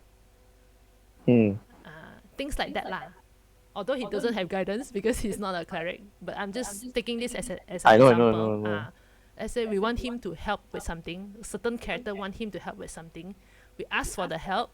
Let's say a lot of times we skip this because probably due to time. I noticed that DM also didn't push for us to RP. DM just let us skip this. You know, things like, you all want Pip to go and lockpick, and then Pip asks for, hey, can somebody give me help so that I can get advantage roll? And then you all just, okay, I help. That's it. And then DM also didn't push. So I also feel like, okay, I don't want to push. I don't want to ask for you all to describe how you help me. How is your help? Describe. So probably from now onwards, we know already we want to help Ivan to be more comfortable in doing role playing. This type of little opportunity we don't miss. Even though the DM already give the green light, okay, you just roll lah. We don't do it lah. We ourselves, we understand we don't do it. We push for it. Hey, how you going to help me? Can you describe so that I can also describe something to match you? Then he will feel more comfortable. He will feel like, oh yes, I need to, because this is a collaborative thingy already. It's not just my responsibility alone already. It's a collaborating that we both are responsible already. This kind of little opportunities. I think, and at least it will be more than before lah. Yeah. Because previously, right, I don't push for this kind of thing because I understand that we have a lot of players, and then I scared that this will drag the time even longer. Yeah. So that's why I don't dare to voice it out. Even I noticed that Mike didn't push for us to describe. I also keep quiet. Yeah, because to me, I feel like, okay, maybe probably I respect the majority first. The majority is probably they work the next day in early morning, so they need to finish on time or what. So maybe don't know. Unless the DM push for us to describe, then I will help push. If not, I will not push. But now that I know that, this is the situation, I think it's understandable. If all of us majority agrees that from now on we don't want to skip this little detail, then yes, I will push for it if I saw the opportunity. Yeah. You pick and choose lah. Like doesn't have to be every single time. But like if it's I feel like the impact will be more if it is relevant to him one. Like because Yeah. if every single time also do, then again lah, it's just A like bit fake maybe already. That's why I say that's let's what I make it meant organic, by yeah. organic lah. I think it's put an effort lah. Because when you put an effort, you'll be able to make it what do you call that? Make it organic lor. Yep. I think we can do lah. Like okay, thank God that Ding right is already, how to say, kind of more comfortable, like naturally, like don't need so Yeah. much encouragement. But even so, I also feel like the last round, like the fight also, right? We memang also overcover both of them lah, both Drake's and Lucian. So, but Yeah. at least for Ding, like it seems like he based on what he say also, he memang involved in the game like he knows us uh more than before. He knows like the group dynamic, how he knows his character work. So and he's willing to role play independently. Like that already is a very good sign. Like like for example, sometimes causing mischief, stealing thing or whatever doesn't matter lah. But at least he's doing something. So now we just need to give special attention a bit to Yeah. Ivan's character, whether it's Lucian or like a new character later, so that at least it's more balanced at least Yeah. more balanced Yeah. in my opinion like because from what I spoke to Paul, like it seems like maybe he could create new character. So in my opinion, It's okay. I'm actually a little bit relieved because if you start from a new character, then that means our group start with new person also Yeah. ma. So Yeah. we It will can be treat it as easier. like a new chapter, like a blank slate. Yes. So Yes. It And will a be new so easier for us. opportunity. Yes. Yeah. so we just need to be mindful to to really put in the effort to not repeat what has happened before lah. Yeah. Mm. I will always say this to to my friends as well, and probably if you got the chance to meet him, you can also tell him this. Yeah, I always says that yes, we want to try to challenge ourselves to do something different, but bear in mind that this is still D&D, a game. Yeah, we also want to enjoy D&D. So Yeah, if yeah, you're yeah. going to challenge yourself, you try to challenge yourself to play a character that slightly out of your comfort zone. But if that uncomfortableness is way out of your Too comfort much, zone yeah. already, also it's not fun. Then no point playing already, right? That's why. Because That's at why. the end of the day, if it's not fun for you, then Then no need to play maybe D&D lah. miss the point already. No point playing Yeah, one. miss the Yeah, so point that's why already. I Yeah. also did tell Ding that day. I said that everyone like is how to say like 90% of people confirm they'll play their own personality first one. Yes, Like yes. and then some people will go on playing that forever because they just feel they are not Comfortable. comfortable to Mm, change their personality, and mm, nothing wrong man. Like you can just do that. So like for I will also like I never push to say that hey you need to change, like but because mm. like now already it's so difficult like Yeah, for yourself, yeah. then might as well you try keep try until like you feel comfortable. And even if you don't feel comfortable, you can continue playing like this also, no problem. You can create different class, different race, whatever, Yeah. but your personality same. No one will say that oh that's not right. Like just just play the way you are, don't change who Yeah. you are. And then like if and you have a group that's willing to support you. Yeah. Yeah, Yeah. I told him that day on the call. I said that Yeah. you see like we are making it more than the fantasy ground. Like Discord there, now we're trying to do this so we can like expand and flesh out the game in more blah blah blah, blah. And then it's like, Yeah. but the thing is like he may not stubborn in that sense lah. Like he don't read message, he don't come on Discord, he don't do it. But it's like, It's okay. so what can we Give him do? time. Like we the the the, the game still goes on, but when he plays with us in fantasy ground, then we we just want to make him feel welcome lah. Yeah. Yeah, he can choose to play rogue also, honestly, if he wants to change a new character. I mean, there's nothing wrong with three rogues in a party. Because each You and know, everybody is individual, is different ma. So because maybe maybe some people will I think think imbalance or what, but because we might already DM for him broke before ma, so maybe like I said lah, maybe Mike also knows deep down if he choose this character right, maybe he's gonna be even more in the background like. no, let him. I would say, let him decide for himself, and then we just respect his choice. Like if he really choose to wants to play like that, we also cannot, say no. Okay, No, but but we can only I just mean like create more we opportunities for him to involve or I what. would I would encourage him to try something different also lah, because again lah, if he's rogue, and then the last round he took one is assassin, so he really say like, oh, I want stealth, right? Then it's like, so everything we do, right, he not involved one. Because stealth already, so no Yeah, cause involvement. stealth already, so like he need to remain his stealth like that. Like, oh Uh, man, Like you hate basically, he's like in real life stealth already. disappear lah, like because I always feel like D&D is the story lah. The story matters, so the characters matters. Class or to me actually it doesn't matter much. It's more like what kind of character you want to be. Like me, Pip as a rogue, but you see I never play like a rogue. yeah. I never play like a rogue because to me it's not about the class. The class is the mechanics, yes, but the more is more about what kind of individual that I want to play as. Yeah, so that's why I feel like if he really insisted he wants to choose to be a rogue, also can, but encourage him to invest more in not just the mechanics.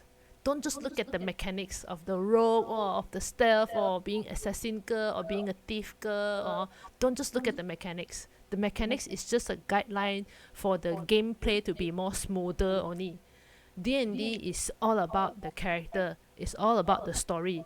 For a story to become interesting, the character is the more pivotal role. So let him be I what he mean, that's how wants, it and should then be lah. yeah, That's how it encourage should him, be. ask But him questions like, what kind of person you want to be? Oh, if you insist you want to play rogue, okay, what kind of rogue you want to be?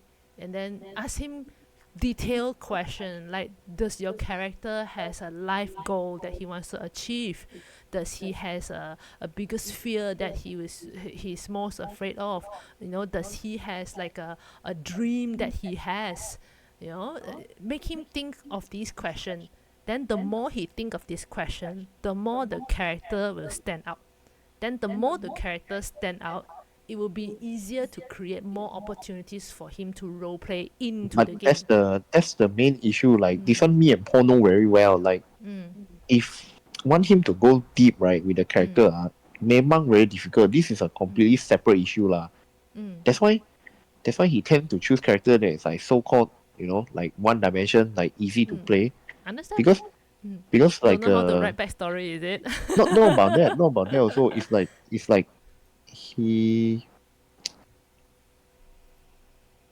not very Wait, this like is not still the very recording is still going on. It's okay. Recording. Okay. Ah, not for so very long. like It's okay. invest inside lah, like the character, which I don't know whether eventually he will learn to do more about that. But like that's the thing. Like now, it's just we just want to keep things simple. Like even if he just treat the game as like a hangout with friends like that, also good enough for me already.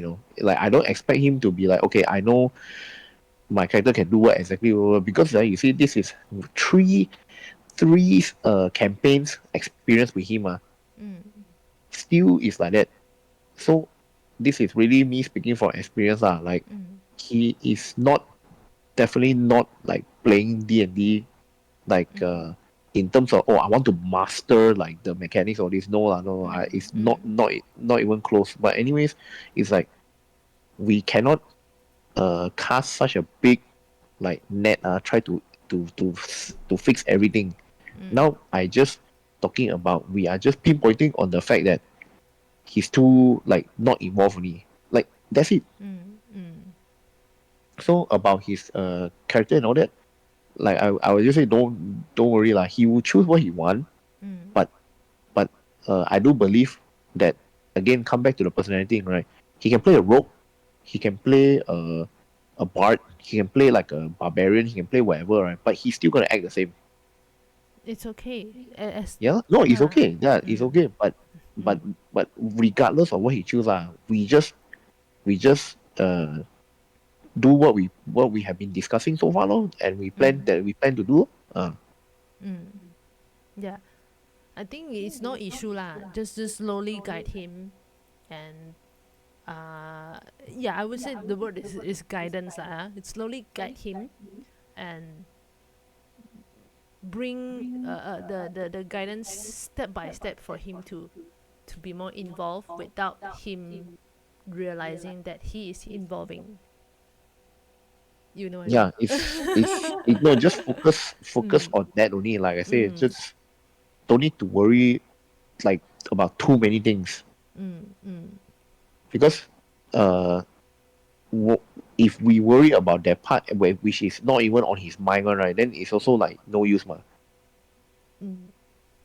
right? Like he's not even worrying about that aspect. So we worry for that. We worry about that for him for what? Like no use ma. True, true. Yeah, You know. So yeah. so now Yeah, it's just like let him be what he want. It's okay one. then be what you want. Yeah, correct. Yeah. But it's more like okay when the game is going on, then we want you to take part more lah. Simple as that. Me. Yeah. Now is the DM part need to think on him.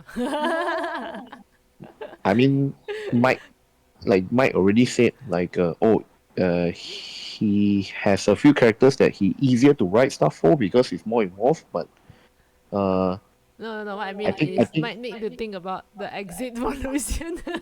That's the oh okay DM. I That think is the DM's part. that one let them discuss lor. That one like No, because yeah. I know it's not just a matter of discussion. Also, it's also a matter of timing on how the story progress to make the the um the character phase out of the story more Paul got naturally. told me. Yeah. Paul got told me. He said that right. Like because Oligo original decision is to leave ma right. Then he also made new character ma right. So he said that he actually proposed to Ivan that if Oligo Live leave together. maybe Lucian leave together also. Like just come up with something lah. Say that actually I see his point of view and then like I also think I want to go lah. Like then he Yeah, can just use that can. as an The two exit. of them go and join Start. Join Start. You know. Don't lah, walao eh. It makes the story Damn. more interesting. But now because Oligo choose to stay, so it could still happen. Maybe the twist is that Lucian, like after hearing what happened, after seeing what happened, right, then he decided that okay lah, this is not for me anymore. Like Yeah, I want to join that Strahd. he thinks the journey ends. The journey ends here lah. Like, then he leave. So I think that was very easy lah for how Mike to plan and everything. True. We just I mean we just stay tuned to see what's gonna happen. Lor. Lucian come in as NPC. Shit. Mini boss. Shit. Oh my god. Mini boss. Yeah, lah. Can. We need a lot. We need more range attacker. We have too many melee already. You need can more have that. range. Yeah, I'm the only range. Oligo is Oh. half. He can He is cast half, but he prefer melee he leh, prefer Oligo. melee. Like a lot of times you Okay. saw him in combat, he will try to move to the front line, and then your front line got no space to stand one. You didn't realize, man. What you mean no space to send? Yeah, the enemy is just one square. So imagine Dao is one square, Oligo one square, Drake's one square, Lucian one You also square, one you square. also one square. See? And then dulu got Jakovic. Now Jakovic can shoot also. No need. No, Jakovic can only go to the melee also can. Now Jakovic gone. Oh, we need to teach Irina to do range already. Cannot let her do melee. She got a spear. Later she do She melee. got One more. she got crossbow also. One more space taken. You see. That's why I said we got a lot of melee. You all didn't realize, man. I mean, maybe I did not realize because we are always split up. Yeah, I realized it's because on one of the session that we were in, don't know what temple, like a Yeah, mini the blue that zone. temple. we were like crammed, like crammed there's a in- 10 feet Yeah, wide corridor. corridor. Then 10 feet wide corridor, there's two front line enough already. Then the rest of the front line nothing to do. That then one we the- purposely do it on my right. We purposely want to funnel No. the It's enemy not one by purposely one. It's just ngam is like that. And then Are you sure? Like I remember Yeah. there was one we barricade ourselves one, or are you talking about different situation? no, it was the early The one where we game, decided the temple one. to retreat back to like the opening where there's tables and benches and whatever, right? Then I think we something like that. we Yeah, knew that and the undead or whatever were like shuffling in from the were hallway, moving ma. Then in. Yeah, moving then it's in. like, yeah, lah, we basically it was just me and down on the front line, two square, we block off the entrance, right? Then one by one we kill only. Yeah, there's It's strategy, what that one? We purposely did it that way, one, ma. but But the the rest, rest got like nothing to do. Lucian, Yeah. does nothing to do. Like Drakes that time also want to be melee, Melee, also nothing to do. because they all don't have any range, either weapon girl God, or what I think magic or I Luke, forgot already. Drake's for sure got lah, I think.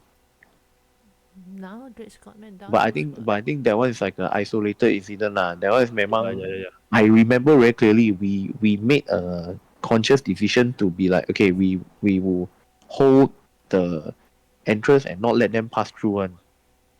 Mm. You know. But then again, like it's okay. Like uh I really feel like when it's an open wide battlefield or whatever, right? Like a lot of square one basically, right? Mm. We I think we're okay lah. I think we're okay. We just We excel at that kind of the that kind of Comeback. terrain. Yeah. We excel at that kind of terrain Mm. because we have a lot of melee. you know until I really feel like a lot of times we are quite split up. Because have a lot of melee and That's a why. lot That's of why split up. tanks, so we can open like a few front, split up. Mm-hmm. That is also, I mean, pros and cons lah. It's also good, like when you have more range attacker, so that you don't have to be that split up. Yeah, But it depends on the situation. Ah, yeah, but then again, yeah, up to him lah. it's okay. I can still remain in melee, but I can elevate myself like above someone already. So I take the square above that guy.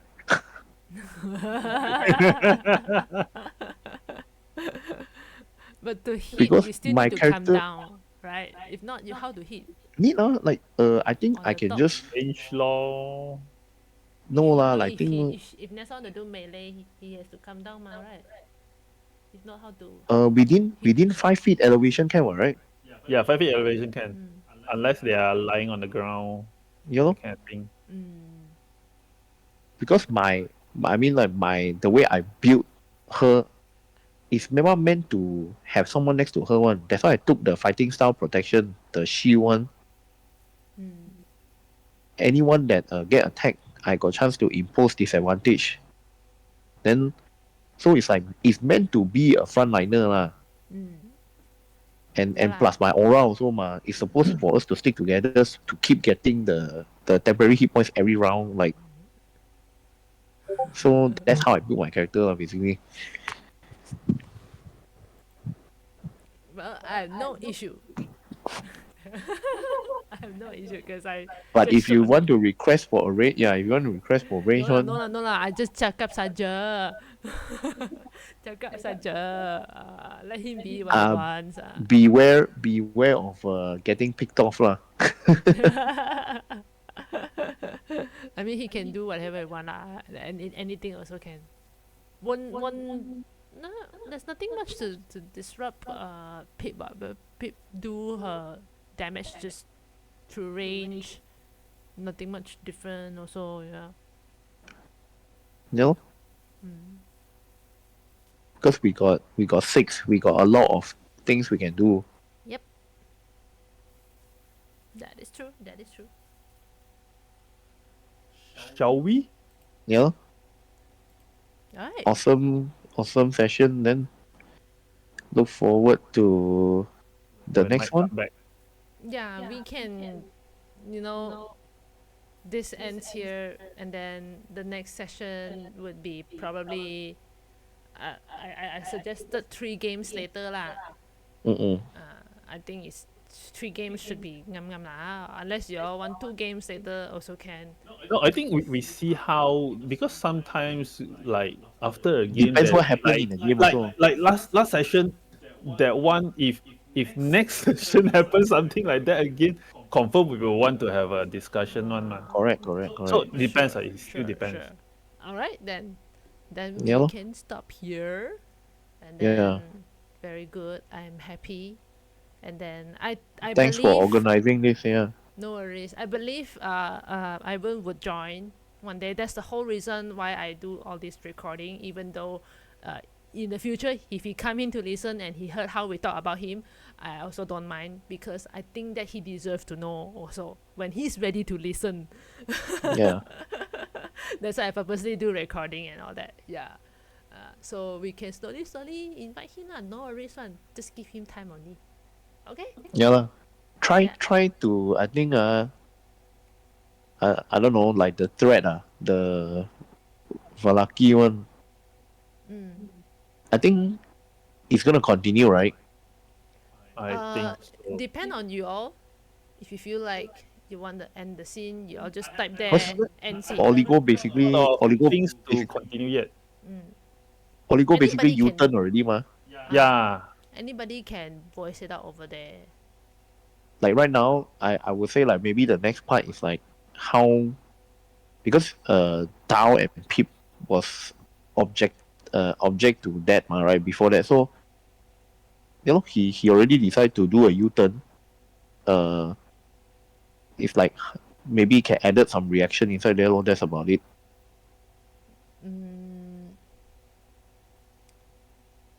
It's a bit hard to ask him to proactively RP in that text RP right now because I think it's hard, I think it's hard. it doesn't make sense for him if unless he himself he as a player he feel like he wants to voice it out, then yes, You know? maybe probably because now that he has an intention to want to switch his character, probably Mike can encourage him to take this text RP as an opportunity for him to create an exit.